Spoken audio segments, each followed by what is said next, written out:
ಮೊದಲನೇ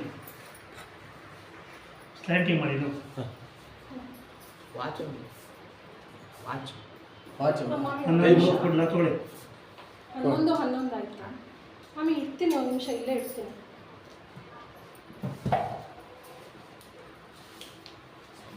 ಗೀತಾ ಬನ್ನಿ.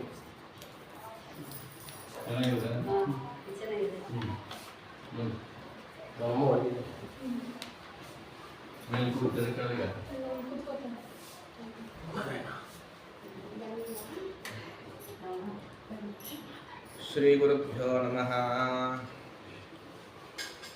ಪರಮಗುರುಭ್ಯೋ ನಮಃ, ಮೂಲಗುರುಭ್ಯೋ ನಮಃ, ಆದಿಗುರುಭ್ಯೋ ನಮಃ, ಶ್ರೀಮದಾನಂದತೀರ್ಥ ಭಗವತ್ಪಾದಾಚಾರ್ಯ ಗುರುಭ್ಯೋ ನಮಃ, ಶ್ರೀ ವೇದವ್ಯಾಸಾಯ ನಮಃ. ವಂದೇ ತುರಂಗವದನಂ ಶಶಿಬಿಂಬ ಸಂಸ್ಥಂ ಚಂದ್ರಾವತಾತಮೃತಾತ್ಮಕರೈಃ ಸಮಂತಾತ್ ಅಂಡಾಂತರಂ ಬಹಿರಪಿ ಪ್ರತಿಭಾಸಯಂತಂ ಸಂಖ್ಯಾಕ್ಷ ಪುಸ್ತಕ ಸುಬೋಧಯುತಾಬ್ಜಬಾಹುಂ ನಸ್ತೋ ಮುಖಾದಪಿ ನಿರಂತರಮುತ್ಕಿರಂತಂ ವಿದ್ಯಾ ಅಶೇಷತ ಉತಾಬ್ಜ ಭವೇಶ ಮುಖ್ಯೈಃ ಸಂಸೇವ್ಯಮಾನಮತಿಭಕ್ತಿಭರಾವನಂಬೈಃ ಲಕ್ಷ್ಮ್ಯಾಮೃತೇನ ಸತತಂ ಪರಿಷಿಚ್ಯಮಾನಂ ಅಭ್ರಮಂ ಭಂಗರಹಿತಮಜಡಂ ವಿಮಲಂ ಸದಾ ಆನಂದತೀರ್ಥಮತುಲಂ ಭಜೆ ತಾಪತ್ರಯಾಪಹಂ ಮಿಥ್ಯಾ ಸಿದ್ಧಾಂತದುದ್ಧ್ವಾಂತ ವಿಧ್ವಂಸನ ವಿಚಕ್ಷಣಃ ಜಯತೀರ್ಥಾಖ್ಯತರಣಿಃ ಭಾಸತಾಂ ನೋ ಹೃದಂಬರೆ ಕಂ ಸತ್ವಂಸಿ ಪದಾಂಭೋಜ ಸಂಸಕ್ತೋ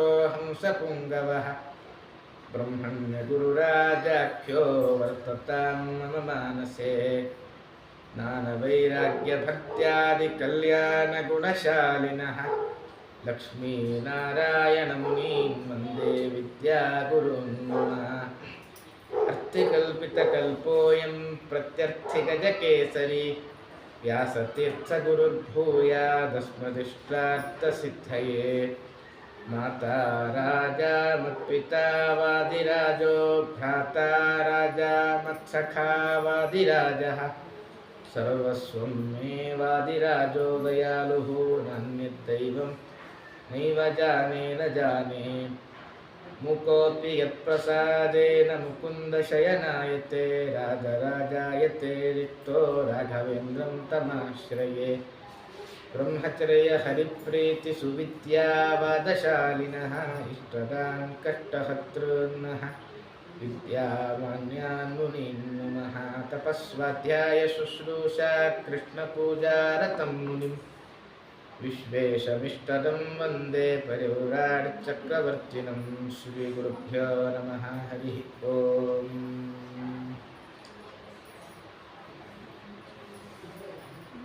ಈ ಕಲಿಯುಗದಲ್ಲಿ ಪರಮಾತ್ಮ ನಮಗೆ ಮೋಕ್ಷ ಬಯಸುವ ಸಾಧಕರಿಗೆ ಬಹಳ ದೊಡ್ಡ ಧರ್ಮಗಳನ್ನು ಅಥವಾ ಯಾವುದನ್ನು ವಿಧಾನ ಮಾಡಲಿಲ್ಲ. ಯಾಕೆ ಅಂದರೆ ಕೃತತ್ರೇತ ಮುಂತಾದ ಯುಗದಲ್ಲಿ ಆಯುಸ್ಸು ಬಹಳ, ರೋಗ ರುಜಿನಗಳು ಕಡಿಮೆ. ಅಲ್ಲಿ ಒಂದು 10,000 ವರ್ಷಗಟ್ಟಲೆ ತಪಸ್ಸು ಮಾಡ್ತಾ ಇದ್ರು, ಆ ಪೂರಕ ವಾತಾವರಣ ಇತ್ತು.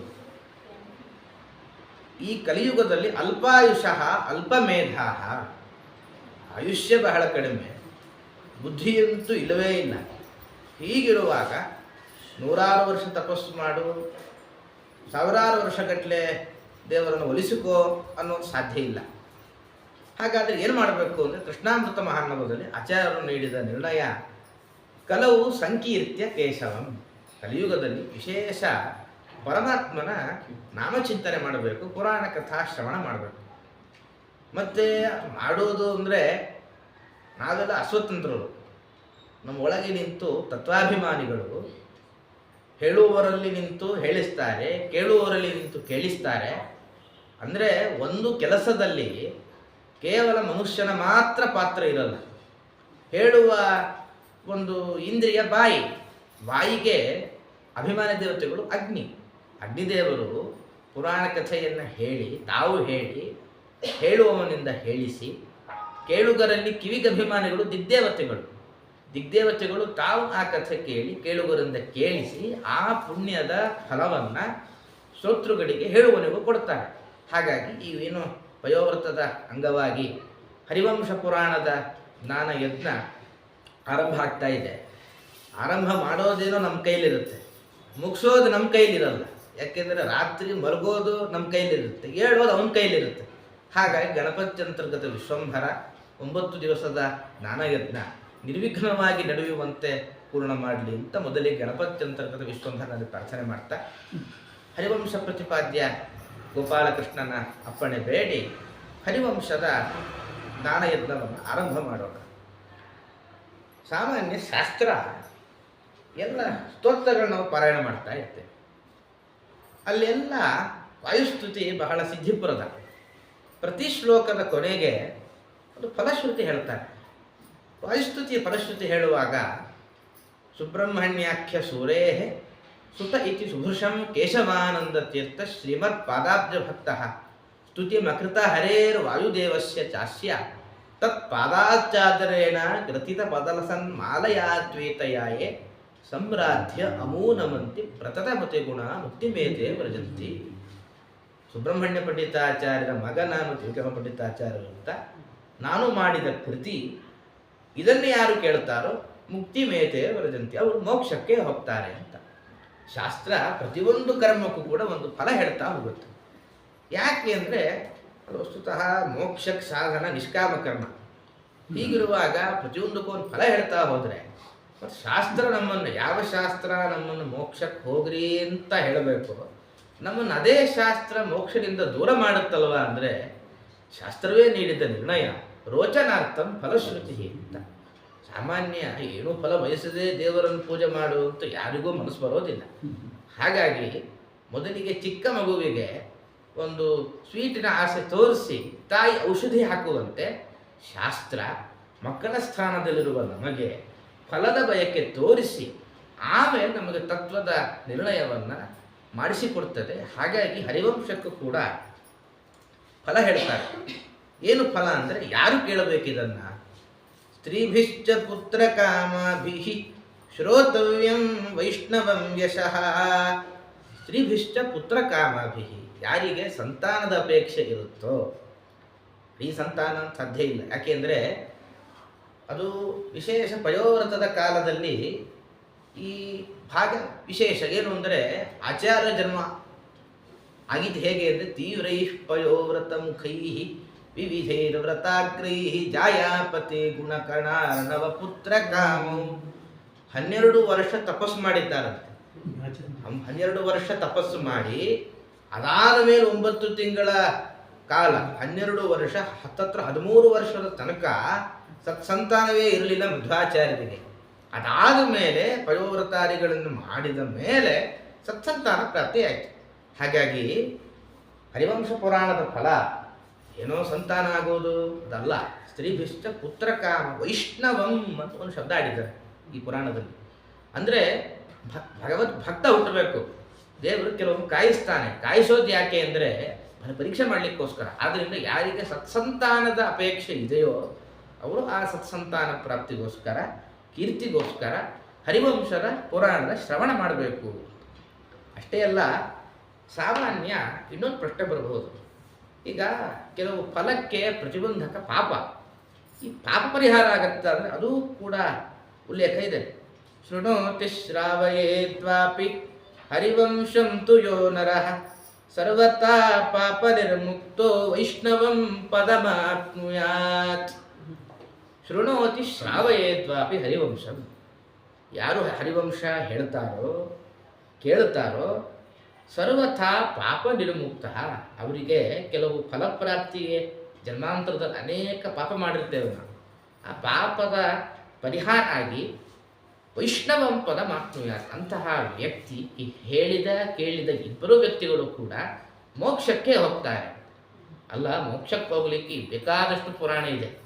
ಮತ್ತು ಹರಿವಂಶ ಪುರಾಣವೇ ಯಾಕೆ ಅಂದರೆ ಅದಕ್ಕೆ ಹೇಳ್ತಾರೆ ಏನು ಫಲ ಹರಿವಂಶಕ್ಕೆ ಅಂದರೆ ಅಷ್ಟಾದಶ ಪುರಾಣಾನ ಶ್ರವಣಾನಂತೂ ಯತ್ ಫಲಂ ಲಭೇ ತತ್ ಫಲಂ ಸಮವಾಪ್ನೋತಿ ಅಂತ. 18 ಪುರಾಣ ಒಂದು ಕಡೆ ಆದರೆ ಹರಿವಂಶ ಒಂದು ಕಡೆ ಅಂತ. 18 ಪುರಾಣ ಕೇಳಿದರೆ ಏನು ಫಲ ಬರಬೇಕು ಅದು ಅಷ್ಟು ಫಲ ಹರಿವಂಶ ಒಂದು ಕೇಳಿದರೆ ಬರುತ್ತೆ. ಹಾಗಾಗಿ ಹರಿವಂಶ ಪುರಾಣ ವಿಶೇಷವಾಗಿ ಶ್ರವಣ ಮಾಡಬೇಕು. ಯಾಕೆ ಸತ್ಸಂತಾನ ಆಗಿರೋದಿಲ್ಲ? ನಮಗೆಲ್ಲ ದೇವರ ಮೇಲೆ ಕೋಪ ಬರೋ ಸಂಭವ ಇರುತ್ತೆ. ನಾವು ಅಷ್ಟು ಪೂಜೆ ಮಾಡ್ತೇವೆ, ಅದು ಮಾಡ್ತೇವೆ, ಇದು ಮಾಡ್ತೇವೆ, ದೇವರು ಫಲ ಕೊಡೋದಿಲ್ಲ ಅಂತ ವಿಜಯೇಂದ್ರ ತೀರ್ಥರು ಒಂದು ಪಾಪ ವಿಮೋಚನ ಸ್ತೋತ್ರ ಅಂತ ಮಾಡಿದ್ದಾರೆ. ಅದರಲ್ಲಿ ದೇವರ ಮಹಾತ್ಮೆ ಕೊಂಡಾಡ್ತಾರೆ. ರಮಯಾಪ್ಯಗಣೇಯ ವಸ್ತು ಜಾತಂ ವಿವಿಧಂ ಪ್ರಾಹುರಮಂದ ಬುದ್ಧಿ ಭಾಜ. ಮಹಾಲಕ್ಷ್ಮಿಗೆ ಎಣಿಸಲಾಗದ 2 ವಸ್ತುಗಳು ಉಂಟಂತೆ. ಯಾವುದು ಅಂದರೆ ತವ ಸದ್ಗುಣ ಜಾತಮೇಕಂ ಅನ್ಯತ್ ಮಮ ದುರ್ವಾರ ದುರಂತ ಪಾಪ ಜಾತಂ. ರಾಯರ ಗುರುಗಳು ಸುಧೀಂದ್ರ ತೀರ್ಥರ ಗುರುಗಳಾದ ವಿಜಯೇಂದ್ರ ತೀರ್ಥರೇ ಹೇಳುವ ಮಾತು, ಪರಮಾತ್ಮ ನನ್ನ ತಾಯಿಯಾದ ಲಕ್ಷ್ಮಿನೂ ಕೂಡ ಒಂದು ನಿನ್ನ ಗುಣ ಎಣಿಸಲ್ಲ, ನಾನು ಮಾಡಿದ ಪಾಪ ಎಷ್ಟು ಅಂತ ಎಣಿಸ್ಲಿಕ್ಕೆ ಮಹಾಲಕ್ಷ್ಮಿಗಾಗಲ್ಲ ಅಂತ. ಅಷ್ಟು ಪಾಪ ರಾಶಿ ನಮ್ಮೊಳಗಿರುತ್ತೆ. ಶಾಸ್ತ್ರ ಹೇಳುತ್ತೆ ಸತ್ಸಂತಾನ ಪ್ರತಿಬಂಧಕ ಪಾಪಗಳು ಯಾವುದು? ಕೆಲವೊಮ್ಮೆ ಬಾಲಕರಿಗೆ ಪೀಡೆ ಅಥವಾ ಪೆಟ್ಟು ಹೊಡೆಯೋದು ಇವೆಲ್ಲ ಮಾಡಿದಾಗ, ಅಥವಾ ಸ್ತ್ರೀಯರು ತೆಂಗಿನಕಾಯಿ ಸಿಪ್ಪೆ ಬಿಡಿಸಬಾರದಂತೆ. ಯಾವುದಾದ್ರೂ ಜನ್ಮದಲ್ಲಿ ತೆಂಗಿನಕಾಯಿ ಸಿಪ್ಪೆ ಬಿಡಿಸಿದಾಗ, ಅಥವಾ ಕೆಲವರು ಇರ್ತಾರೆ ತಂದೆ ತಾಯಿ ಮದುವೆ ಅಂತ ಆದ ಮೇಲೆ ತುಂಬು ಕುಟುಂಬದ ಪರಿಕಲ್ಪನೆ ಬೇಕು. ಯಾವ ಹೆಂಡತಿ ಯಾವುದೋ ಒಂದು ಜನ್ಮಾಂತರದಲ್ಲಿ ತಂದೆ ತಾಯಿಯಿಂದ ಮಗನನ್ನು ಬೇರ್ಪಡಿಸ್ತಾಳೋ ಈ ಎಲ್ಲ ಪಾಪ ಮಾಡಿದಾಗ ಅವರಿಗೆ ಇದು ಸತ್ಸಂತಾನ ಪ್ರಾಪ್ತಿ ಆಗೋದಿಲ್ಲ. ಅದೇ ಹೇಳ್ತಾರೆ ಪುರಾಣ. ಫಲಾನಾಂ ಕರ್ತನ ಕರಿ ಮಾತಾ ಪಿತೃವಿಯೋಗಿನಿ. ಹಾಗಾದ್ರೆ ಏನು ಮಾಡಬೇಕು? ಅಪುಷ್ಪಾಹ ಮೃತವತ್ಸಾಶ್ಚ ಕಾಕವಂದ್ಯಾ ತಥೈವ ಚ. ಅದು ಹರಿವಂಶ ಎಷ್ಟು ಬಾರಿ ಕೇಳಬೇಕು ಅಂತ ಒಂದು ಪಟ್ಟಿ ಕೊಡ್ತಾ ಹೋಗ್ತಾರೆ. ದಶಾವೃತ್ತಿ ಶೃಣೋತ್ಯೇವಂ ಬೀಜ ಸಾಫಲ್ಯಮಾಪ್ನುಯಾತ್. ದಶಾವೃತ್ತಿ ಶೃಣೋತ್ಯೇವಂ. ಸಾಮಾನ್ಯ ಪಟ್ಟಿ ಹೀಗಿದೆ. ಸಾಮಾನ್ಯ ಕೆಲವೊಮ್ಮೆ ಮಕ್ಕಳು ಆಗ್ತಾ ಇರ್ತವೆ, ಗರ್ಭಸ್ರಾವ, ಹುಟ್ಟಿದ ಮಕ್ಕಳು ಸಾಯ್ತಾ ಇರ್ತಾರೆ. ಅವ್ರು ಏನು ಮಾಡಬೇಕು ಅಂದರೆ ಮೃತವತ್ಸಾತು ಸಪ್ತವೈ. ಅಂಥವರು 7 ಬಾರಿ ಸಮಗ್ರ ಹರಿವಂಶ ಶ್ರವಣ ಮಾಡಬೇಕಂತ. ಅಥವಾ ಗರ್ಭಸ್ರಾವ ಆದವಳು ಮಧ್ಯಮ ಪಕ್ಷ, ಅಷ್ಟಾಗಲಿಲ್ಲ, ಪಂಚಾವೃತ್ತಿ ಸ್ರವದ್ಗರ್ಭ 5 ಬಾರಿ ಆದರೂ ಈ ಹರಿವಂಶ ಶ್ರವಣ ಮಾಡಬೇಕಂತ. ಅಥವಾ ಕಾಕವಂಧ್ಯ ಅಂದರೆ ಬೇರೆಯವರ ಮಕ್ಕಳನ್ನು ಸಾಕ್ತಾ ಇರ್ತಾಳೆ, ಅಂಥವಳು 3 ಬಾರಿ ಶ್ರವಣ ಮಾಡಬೇಕಂತೆ. ಒಟ್ಟಾರೆ ಅಷ್ಟಾಗಲಿಲ್ವಾ, ಕನಿಷ್ಠ ಪಕ್ಷ 1 ಬಾರಿ ಆದರೂ ಭಕ್ತಿ ಹರಿವಂಶ ಶ್ರವಣ ಮಾಡಿದ್ರು ಸಾಕು, ಎಲ್ಲ ಪುತ್ರ ಪ್ರಾಪ್ತಿ ಫಲ ಆಗುತ್ತೆ. ಯಾಕೆ ಅಂದರೆ ಹೇಳ್ತಾರಲ್ಲ, ಪರಮಾತ್ಮ ಕರುಣಾಶಾಲಿ ಅಲ್ವೋ, ನಮ್ಮ ಪ್ರಾರ್ಥನೆ ಮಾಡಿ ಸತ್ಸಂತಾನ ಕೊಟ್ಟುಬಿಟ್ರೆ ಸಾಕಿದೆ. ಯಾಕೆ ಪಯೋವ್ರತ, ಅದು ಯಾಕೆ ಹರಿವಂಶ, ದೇಹದ ಶೋಷಣೆ ಯಾಕೆ ಅಂದರೆ ಶಾಸ್ತ್ರ ನೀಡಿದ ಆದೇಶ. ಅನೇಕ ಜನ್ಮ ತಪಸ್ಸಾಂ ಫಲಂ ಸತ್ಪುತ್ರತಾ ಖಲು. ಸತ್ಸಂತಾನ ಪ್ರಾಪ್ತಿ ಆಗಬೇಕು ಅಂದರೆ ಅನೇಕ ಜನ್ಮ ತಪಸ್ಸಾಂ, 1000 ಜನ್ಮಗಳಲ್ಲಿ ಮಾಡಿದ ತಪಸ್ಸಿನ ಫಲ ಸತ್ಸಂತಾನ. ಪರಮಾತ್ಮನ ಕರುಣೆ ಏನು ಅಂದರೆ ಒಂದೇ ಜನ್ಮದಲ್ಲಿ ಪಯೋವ್ರತ ಹರಿವಂಶ ಇದಕ್ಕೆ ಸತ್ಸಂತಾನ ಕೊಡ್ತಾನೆ ಅಂತಿರುವಾಗ ಪರಮಾತ್ಮನ ಒಂದು ಕಾರುಣ್ಯ. ಆದ್ದರಿಂದ ಈ ಥರ ಶ್ರವಣ ಮಾಡಬೇಕು ಅಂತ.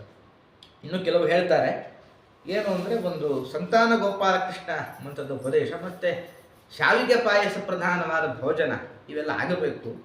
ಅದೊಂದು ಸಂಖ್ಯೆಯೂ ಇದೆ, ಸಂಕಲ್ಪದಲ್ಲೂ ಬರುತ್ತೆ. ಅದು ಯಾಕೆ ಸಂತಾನ ಆಗಿರೋದಿಲ್ಲ ಅಂದರೆ ಪಾತಕ, ಉಪಪಾತಕ, ಮಹಾಪಾತಕ ಕೋಟಿ ನಾಶ ಪೂರ್ವಕಂ ಅಂತ.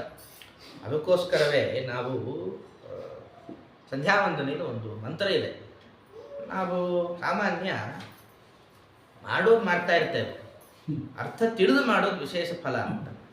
ಸವೈ ಬ್ರಾಹ್ಮಣ ಗರ್ಧಭಃ ಅಂತ ಹೇಳ್ತದೆ. ಯಾವ ವ್ಯಕ್ತಿ ವೇದಮಂತ್ರ ಯಥಾಶಕ್ತಿ ಅರ್ಥ ತಿಳಿಯದೇ ಇರ್ತಾನೋ ಅವನು ಕತ್ತೆಯಂತೆ ಅಂತ. ಯಾಕೆಂದರೆ ಕತ್ತೆಯ ಮೇಲೆ ಗಂಧದ ಕಟ್ಟಿಗೆ ಇಟ್ಟರೆ ಅದು ಪರಿಮಳ ಗೊತ್ತಾಗೋದಿಲ್ಲ, ಗಂಧದ ಮಹತ್ವ ಗೊತ್ತಿಲ್ಲ, ಹಾಗೆ ಅಂತ. ಅದೇನು ಅಂದರೆ ಬ್ರಹ್ಮಹತ್ಯಾ ಶಿರಸ್ಕಂಚ ಸ್ವರ್ಣಶ್ಚೇ ಭುಜಭಯಂ ಅಂತ ಹೇಳಿ ಎಲ್ಲ ಒಂದು ಪಾಪದ ಚಿಂತನೆ ಮಾಡಿ, ಬ್ರಹ್ಮಹತ್ಯೆ ಅದು ಅವರ ಪಾಪಪುರುಷನಿಗೆ ಶಿರಸ್ಸು. ಸ್ವರ್ಣಸ್ಥೇಯ ಭುಜದ್ವಯಂ, ಪಾಪಪುರುಷನಿಗೆ ಭುಜ ಯಾವುದು ಅಂದರೆ ಚಿನ್ನ ಕದ್ದ ಪಾಪ ಏನು ಅದು 2 ಭುಜ. ಸುರಾಪಾನ ಹೃದಯಯುಕ್ತ, ಸುರಾಪಾನ ಮಾಡಿ ಏನು ಪಾಪ ಬರುತ್ತೋ ಅದೇ ಅವನಿಗೆ ಹೃದಯ ಆಗುತ್ತೆ. ಸ್ವರ್ಣ ಸುರಾಪಾನದ ಯುಕ್ತಂ ಅಂಗುಷ್ಠ ಪರಿಮಾಣಕಂ. ಅವನು ಹೇಗಿರ್ತಾನೆ? ಅವನು ಅಂಗುಷ್ಠ ಗಾತ್ರದಲ್ಲಿರ್ತಾನಲ್ಲ ಪಾಪಪುರುಷ. ಆಮೇಲೆ ತತ್ ಸಂಯೋಗ ಪದದ್ವಂದ್ವ, ಗುರುತಲ್ಪ ಗಮನ, ಗುರುಪತ್ನಿ ಸೇರೋದು ಅದು ಒಂದು ಪಾಪ. ಅವರ ಸವಾಸ, ಗುರುಪತ್ನಿ ಸಂಘ ಮಾಡಿದವರ ಸವಾಸ ಯಾರು ಮಾಡ್ತಾರೋ ಅದರಿಂದ ಬಂದ ಪಾಪಗಳ 2 ಕಾಲು ಅಂತ ಹೇಳಿ ನಾವು ಒಟ್ಟಾರೆ ಆ ಪಾಪಪುರುಷನ ಚಿಂತನೆ ಮಾಡಿ ಅವನನ್ನು ನಾಶ ಮಾಡೋ ಪ್ರಕ್ರಿಯೆ ಬೆಳಗ್ಗಿಂದಲೇ ಆರಂಭ ಆಗುತ್ತೆ. ಇಷ್ಟು ಮಾತ್ರ ಅಲ್ಲ, ಅನೇಕ ಜನ್ಮಾಂತರದಲ್ಲಿ ಮಾಡಿದ ಪಾತಕ, ಉಪಪಾತಕ, ಮಹಾಪಾತಕ ಅದೆಲ್ಲ ನಾಶವಾಗಿ ಹುಟ್ಟುವ ಯಾವ ಸಂತಾನ ಇದೆ ಅದಕ್ಕೆ ವಿಶೇಷವಾಗಿ ಒಳ್ಳೆಯ ಜ್ಞಾನವೃತ್ತಿ ವೈರಾಗ್ಯ ಬಂದು ತತ್ಸಂತಾನ ಪ್ರಾಪ್ತಿ ಆಗಬೇಕು ಅನ್ನೋ ಕಾರಣಕ್ಕೋಸ್ಕರ ಈ ಹರಿವಂಶ ಪುರಾಣದ ಚಿಂತನೆ ಪ್ರಾರಂಭ ಮಾಡಬೇಕು ಅಂತ ಇಷ್ಟು ಹರಿವಂಶ ಪುರಾಣದ ಹಿನ್ನೆಲೆ ಯಾಕೆ ಕೇಳಬೇಕು ಅಂತ ಇಷ್ಟು ಹಿನ್ನೆಲೆ. ನೇರ ಹರಿವಂಶ ಪುರಾಣದ ಪ್ರವೇಶ ಮಾಡುವ. ಸಾಮಾನ್ಯ ಪುರಾಣ ಇತಿಹಾಸ ಅಂತ 2 ಪ್ರಭೇದ ಇದೆ. ಇದು ಮಹಾಭಾರತ, ಅದು ಇತಿಹಾಸ. ಈ ಇತಿಹಾಸ ಹೀಗಾಗಿತ್ತು ಅಂತ ಘಟನೆ ಉಲ್ಲೇಖ ಮಾಡುತ್ತೆ. ಮಹಾಭಾರತದ ಒಂದು ಭಾಗವೇ ಅದು ಹರಿವಂಶ, ಖಿಲ ಭಾಗ ಅಂತ ಹೇಳ್ತಾರೆ. ಏನಿದರ ಅಭಿಪ್ರಾಯ ಅಂದರೆ, ಮಹಾಭಾರತದ ಕಥೆಯಲ್ಲಿ ಆ ರಾಜರು ಬಂದರು, ಈ ರಾಜರು ಬಂದರು, ಅವರು ಯುದ್ಧ ಆಯಿತು, ಇವರು ಯುದ್ಧ ಆಯಿತು ಅಂತೆಲ್ಲ ಹೇಳುವಾಗ ಜನಮೇಜಯನಿಗೆ ಒಂದು ಪ್ರಶ್ನೆ ಬರುತ್ತಂತೆ. ಏನು ಅಂದರೆ, ಎಲ್ಲ ರಾಜರು ಬಂದರು ಹೋದರು ಅದಲ್ಲ, ಯಾವ ರಾಜರು ಬಂದರು ನಾವು ಅವರಿಂದ ಏನು ಆದರ್ಶ ಕಲಿಯಬೇಕು. ದೊಡ್ಡವರ ಉಪದೇಶವೇ ಆಗಿರುತ್ತೆ, ಒಬ್ಬರನ್ನು ನೋಡಿ ಕಲಿ, ಕೇಳಿ ಕಲಿ ಅಂತ. ನೀವೆಲ್ಲ ಇಷ್ಟು ಕಥೆ ಹೇಳಿದ್ರೆ, ಕೃಷ್ಣನ ಕಥೆ ಬಂತು, ಭಾಗವತ ಏನೋ ಇದೆ, ಭಾಗವತ ಸ್ವಲ್ಪ ಅಲ್ಪ ಕಥೆ, ಬೇರೆ ಬೇರೆ ವಿಷಯ ಜಾಸ್ತಿ. ನಾನು ಯಾವುದನ್ನು, ಯಾವ ರಾಜರ್ಷಿಗಳ ವಂಶ ಏನು, ಯಾರು ನಮಗೆ ಏನೇನು ಸಂದೇಶ ಕೊಟ್ಟು ಹೋದರು ಅದನ್ನು ಉಪದೇಶ ಮಾಡಿ ಅಂತಂದಾಗ ಜನಮೇಜಯನಿಗೆ ಸೂತ ಪುರಾಣಿಕರ ಬಾಯಿಂದ ಬಂದ ಪುರಾಣವೇ ಹರಿವಂಶ ಪುರಾಣ ಅಂತ. ಅದರಲ್ಲೇ ಒಂದು ಮಾತು ಬರುತ್ತೆ, ಹರಿವಂಶ ಕಥಾಂ ಶ್ರುತ್ವ ಶತಚಂಡೀ ವಿಧಾನತಃ ಭಕ್ತ್ಯಾ ಶ್ರೀ ಶಿವಮಾರಾಧ್ಯ ಪುತ್ರ ಮುತ್ಪಾದಯೇತ್ ಸುಧೀ ಅಂತ. ಹರಿವಂಶ ಪುರಾಣಕ್ಕೆ ಫಲ ಹರಿವಂಶ ಹೇಳುತ್ತೆ. ಹರಿವಂಶ ಕೊಟ್ಟು 3 ಪುತ್ರ ಪ್ರಾಪ್ತಿಗೋಸ್ಕರ ಮಾಡಬೇಕಂತೆ. ಒಂದು ಹರಿವಂಶ ಕಥಾಂ ಶ್ರುತ್ವ, ಹರಿವಂಶ ಪುರಾಣದ ಕಥೆ ಕೇಳಬೇಕು. ಇನ್ನೊಂದು ಶತಚಂಡೀ ವಿಧಾನತಃ, ಶತಚಂಡೀ ಅಂತ ಒಂದು ದುರ್ಗಾದೇವತಾಕವಾದ ಯಾಗ ಮಾಡಬೇಕಂತ. ಅಥವಾ ಭಕ್ತ್ಯಾಶ್ರೀ ಶಿವಮಾರಾಧ್ಯ, ರುದ್ರದೇವರ ಆರಾಧನೆ ವಿಶೇಷವಾಗಿ ಮಾಡಬೇಕು. ಇಷ್ಟು ಮಾಡಿದರೆ ಪುತ್ರ ಮುತ್ಪಾದಯೇ ಸುಧೀಹಿ ಅಂತ, ಮಕ್ಕಳು ಪುತ್ರ ಸಂತಾನ ಆಗತ್ತೆ ಅಂತ. ಈ 3ರಲ್ಲಿ ಫಸ್ಟ್ ಬಂದದ್ದು ಹರಿವಂಶ ಪುರಾಣ, ಸೆಕೆಂಡ್ ಬಂದದ್ದು ಯಾಗ, ಕೊನೆಯ ಸಾಲಲ್ಲಿ ಬಂದದ್ದು ಶಿವನ ಆರಾಧನೆ. ಯಾಕೆ ಹೀಗೆ ತಾರತಮ್ಯ, ಯಾಕೆ ಪ್ರಶ್ನೆ? ಇದಕ್ಕೆ ಒಂದು ಕಾರಣ ಕೊಡ್ತಾರೆ. ಈಗ ಶತಚಂಡೀ ಯಾಗ ಮಾಡಬೇಕು ಅಂದರೆ ಬಹಳ ದೊಡ್ಡ ಸಂಖ್ಯೆ, ದೊಡ್ಡ ಖರ್ಚು, ಅಷ್ಟೊತ್ತು ಕುತ್ಕೊಳ್ಬೇಕು, ದ್ರವ್ಯ ಶುದ್ಧಿ ಇರಲ್ಲ. ಹಾಗಾಗಿ ಅದು 2ನೇ ಸಾಲಿಗೆ ಹಾಕಿದ್ರು. 3ನೇ ಸಾಲೆಲ್ಲ ಸರಿ ರುದ್ರನ ಆರಾಧನೆ ಮಾಡುವ ಅಂದರೆ, ಸಾಮಾನ್ಯ ಇತರ ದೇವತೆಗಳ ಆರಾಧನೆ ಮಾಡುವಾಗ ಅಂತರ್ಯಾಮಿ ಚಿಂತನೆ ಬರೋದು ಬಹಳ ಕಷ್ಟ. ಅದೇನೋ ಮಾಡ್ತಾ ಇರ್ತೇವೆ, ಫಲದ ಬಯಕೆ ಇದ್ದಾಗ ರುದ್ರನನ್ನು ಆರಾಧನೆ ಮಾಡೋ ಭರದಲ್ಲಿ ಅದು ಯಾವುದೋ ರುದ್ರನೇ ಪರಮಾತ್ಮ ಅಂತನೋ ಅಥವಾ ಮುಖ್ಯ ಪುರಾಣದ ಚಿಂತನೆ ಇಲ್ಲದೆ ನೇರ ರುದ್ರನ ಚಿಂತನೆ ಬಂದುಬಿಡ್ತು ಅಂತಾದರೆ ಇರೋ ಫಲ ಇರಲಿ, ಅನರ್ಥ ಭಾಳ ಪಟ್ಟಿ ಜಾಸ್ತಿ ಆಗುತ್ತೆ. ಹಾಗಾಗಿ 2ನ್ನ ಇದು 3ನೇ ಸಾಲಿಗೆ ಹಾಕಿದ್ರು. ಇದಕ್ಕಿಂತ ಬೆಟರ್ದೇನು ಶತಚಂಡಿಕಾ ಯಾಗ. ಅಲ್ಲಿ ಈ ಥರ ಯಾಕೆ ಅಂದರೆ, ಒಂದು ಸತಿ ಮುಖ್ಯ ಪ್ರಾಣ ಪ್ರೇರಣೆಯ ಮುಖ್ಯ ಪ್ರಾಣ ಪ್ರೀತ್ಯರ್ಥ ಸಂಕಲ್ಪ ಮಾಡಿದ್ರೆ ಮಾಡೋರು ಮಾಡ್ತಾ ಇರ್ತಾರೆ, ಮಂತ್ರಾರ್ಥ ಅವ್ರಿಗೆ ಗೊತ್ತಿರೋಲ್ವ, ನಮಗೂ ಗೊತ್ತಿರೋಲ್ಲ, ಹಾಗಾಗಿ ತೊಂದರೆ ಇಲ್ಲ. ಆದರೆ 2ನೇ ಸಾಲಿಗೆ ಹಾಕಿತ್ತು. 1ನೇ ಸಾಲಿಗೆ ಹಾಕಿದ್ದು ಹರಿವಂಶ ಕಥೆ. ಇಲ್ಲಿ ಪರಮಾತ್ಮನ ಚಿಂತನೆಗೂ ಅವಕಾಶ ಇದೆ, ಯಾವುದೇ ತೊಂದರೆ ಇಲ್ಲ. ಹಾಗಾಗಿ ಹೀಗೆ ಮಾಡಬೇಕು ಅಂತ ಇಷ್ಟು ಹೇಳಿ ಇದನ್ನು ವಿಸ್ತಾರವಾಗಿ ಹರಿವಂಶ ಪುರಾಣ ತಾನು ಆರಂಭ ಆಗುತ್ತೆ. ಅಲ್ಲಿ ಒಟ್ಟು 3 ಪರ್ವಗಳಿದೆ. ಒಂದು ಹರಿಪರ್ವ, ಹರಿವಂಶ ಪರ್ವ, ವಿಷ್ಣು ಪರ್ವ, ಭವಿಷ್ಯ ಪರ್ವ ಅಂತ. ಸಾಮಾನ್ಯ ಹರಿವಂಶ ಪರ್ವ, ವಿಷ್ಣು ಪರ್ವ. ಹರಿವಂಶ ಪರ್ವದಲ್ಲಿ ಏನು ಅಂದರೆ, ಪರಮಾತ್ಮನಿಂದ ಹೊರಟ ಚಂದ್ರವಂಶ, ಸೂರ್ಯವಂಶ, ಅದರ ಕಥೆಯನ್ನು ವಿಸ್ತಾರವಾಗಿ ಮಾಡ್ತಾ ಹೋಗ್ತಾರೆ. ಮತ್ತು ವಿಶೇಷ ಭವಿಷ್ಯ ಪರ್ವದಲ್ಲಂತೂ ಕೃಷ್ಣನ ಕಥೆ ಬಿತ್ತರ ಇದೆ. ಭಾಗವತದಲ್ಲಿ ಬಾರದ ಕೆಲವು ಅಪರೂಪ ಸಂಗತಿಗಳನ್ನು ಕೂಡ ಇಲ್ಲಿ ವೇದವ್ಯಾಸರು ತಮಗೆ ದಾಖಲೆ ಮಾಡಿ ಇಟ್ಟಿದ್ದಾರೆ. ಮತ್ತು ಕಲಿಯುಗ ಹೇಗಿರುತ್ತೆ ಅನ್ನೋದನ್ನು ವರ್ಣಿಸ್ತಾ ಹೋಗ್ತಾರೆ ಭವಿಷ್ಯ ಪರ್ವದಲ್ಲಿ. ಈಗಲೇ ನೋಡ್ತಾ ಇದ್ದೇವೆ, ಇದು ಇನ್ನು ಟ್ರೈಲರ್ ಅಂತಿತ್ತು, ಹೀಗೆ ಇದು ಟ್ರೇಲರ್, ಇನ್ನು ಬೇಕಾದಷ್ಟು ಕಲಿಯುಗ ಬರೋದಿದೆ. ಅದರ ವರ್ಣನೆ ಕೃಷ್ಣಾವತಾರ ಮುಗಿದ ಬಳಿಕ ಕಲಿಯುಗ ಎಷ್ಟು ಘೋರವಾಗಿರುತ್ತೆ ಎಂಬ ಸಂಗತಿಯನ್ನು ಕಟ್ಟಕಡೆಯಲ್ಲಿ ಹಾಕಿದ್ದಾರೆ. ಯಾಕಂದ್ರೆ ಸ್ಟಾರ್ಟಿಂಗ್ಗೆ ಹಾಕಿದರೆ ಭಯ ಆಗುತ್ತೆ ಅಂತ, ಅದಕ್ಕೆ ಅದನ್ನು ಕಟ್ಟಕಡೆಗೆ ಸೇರಿಸಿ ಮೊದಲಿಗೆ ನಿರೂಪಣೆ ಮಾಡಿದ ಪ್ರಮೇಯ ವಿಷ್ಣು ಪರ್ವದಲ್ಲಿ ಪರಮಾತ್ಮ ಸೃಷ್ಟಿ ಹೇಗೆ ಮಾಡಿದ ಅಂತ ಪ್ರಶ್ನೆ ಕೇಳಿದಂತೆ ಜನಮೇಜಯ. ಯಾಕೆ ಅಂದರೆ ಪರಮಾತ್ಮನ ಅಸ್ತಿತ್ವ ಮೊದಲು ನಾವು ಚಿಂತನೆ ಮಾಡಬೇಕು. ಯಾಕೆ ಅಂದರೆ ಒಂದು ಇತಿಹಾಸ ಪ್ರಸಿದ್ಧ ಇದೆ. ಒಬ್ಬ ಭಕ್ತ ಇದ್ದಂತೆ, ಮಹಾಶೈವ, ಬುದ್ಧದೇವರೇ ಅವನಿಗೆ ಬಿಟ್ಟು ಇನ್ಯಾರ ದೇವರು ಇಲ್ಲ. ಅವನಿಲ್ಲ ಆ ಭಕ್ತ ಒಂದು ಕಡೆ ತಾನು ಸಂಚಾರ ಮಾಡ್ತಾ ಹೋಗ್ತಾ ಇದ್ದಂತೆ ಒಂದು ಕಲ್ಲು ಸಿಕ್ತಂತೆ. ನೋಡಿದ್ರೆ ಅಲ್ಲಿ ಒಂದು ಯಾರೋ ಒಂದು ಕೃಷ್ಣನ ಕೆತ್ತನೆ ಮಾಡಿದ್ರು. ಕಲ್ಲು ಬಿಸಾಡಬೇಕು ಅಂತ ಅನಿಸಿ ಈ ಕಡೆ ತಿರುಗಿಸಿದ, ಆ ಕಡೆ ಶಿವಲಿಂಗದ ಆಕಾರದಲ್ಲಿದೆ ಕಲ್ಲು. ಆ ಕಡೆ ಶಿವಲಿಂಗದ ಆಕಾರ, ಪಕ್ಕದಲ್ಲಿ ಕೃಷ್ಣನ ಕೆತ್ತನೆ. ಅಂದುಕೊಂಡಂತೆ ವಸ್ತುತಃ ಕೃಷ್ಣನ ಕೆತ್ತನೆಯಿಂದ ನಾನು ಎಸಿಬೇಕು, ಆದರೆ ನಮ್ಮ ದೇವರಿದ್ದಾರಲ್ವ, ಮನೆಗೆ ತೆಗೆದುಕೊಂಡು ಹೋಗಿ ಪ್ರತಿಷ್ಠೆ ಮಾಡೋಣ ಅಂತ ಹೇಳಿ ಪ್ರತಿಷ್ಠಾಪನೆ ಮಾಡಿದ, ಉತ್ಸವ ಮಾಡಿದ, ದೇವಸ್ಥಾನ ಆಯಿತು. ಎಲ್ಲ ಅಭಿಷೇಕ ಆಗಿ ಒಂದು 11ನೇ ದಿನಕ್ಕೆ ಪರಮಾತ್ಮ ಪ್ರತ್ಯಕ್ಷ ಆದಂತೆ. ಪಾಪ ಇವನು ಬಹಳ ತಾನು ಮಾಡೋ ಪಂಚಾಮೃತಾಭಿಷೇಕ ಪರಮಾತ್ಮ ಅಧಿಷ್ಠಾನಕ್ಕೆ ಬಿಡಲೇಬಾರದು ಅಂತ ಬಹಳ ಜಾಗರೂಕತೆ ಮಾಡಿದ್ದಂತೆ. ಅಷ್ಟಾದರೂ ಪರಮಾತ್ಮ ಪ್ರತ್ಯಕ್ಷ ಆದಂತೆ. ಗಾಬರಿ ಆಯಿತು, ಏನು ಸ್ವಾಮಿ ಇದು, ನಾನು ಮಾಡಿದ ಪೂಜೆ ತಪ್ಪು ಅಥವಾ ನೀ ಬಂದ ಅಡ್ರೆಸ್ ತಪ್ಪು ಅಂತ. ಅದಕ್ಕೆ ಭಾಗವತರ ಮಾತು ಬರುತ್ತೆ, ಅಸ್ತಿತ್ವೇವೋಪಲಬ್ಧಸ್ಯ.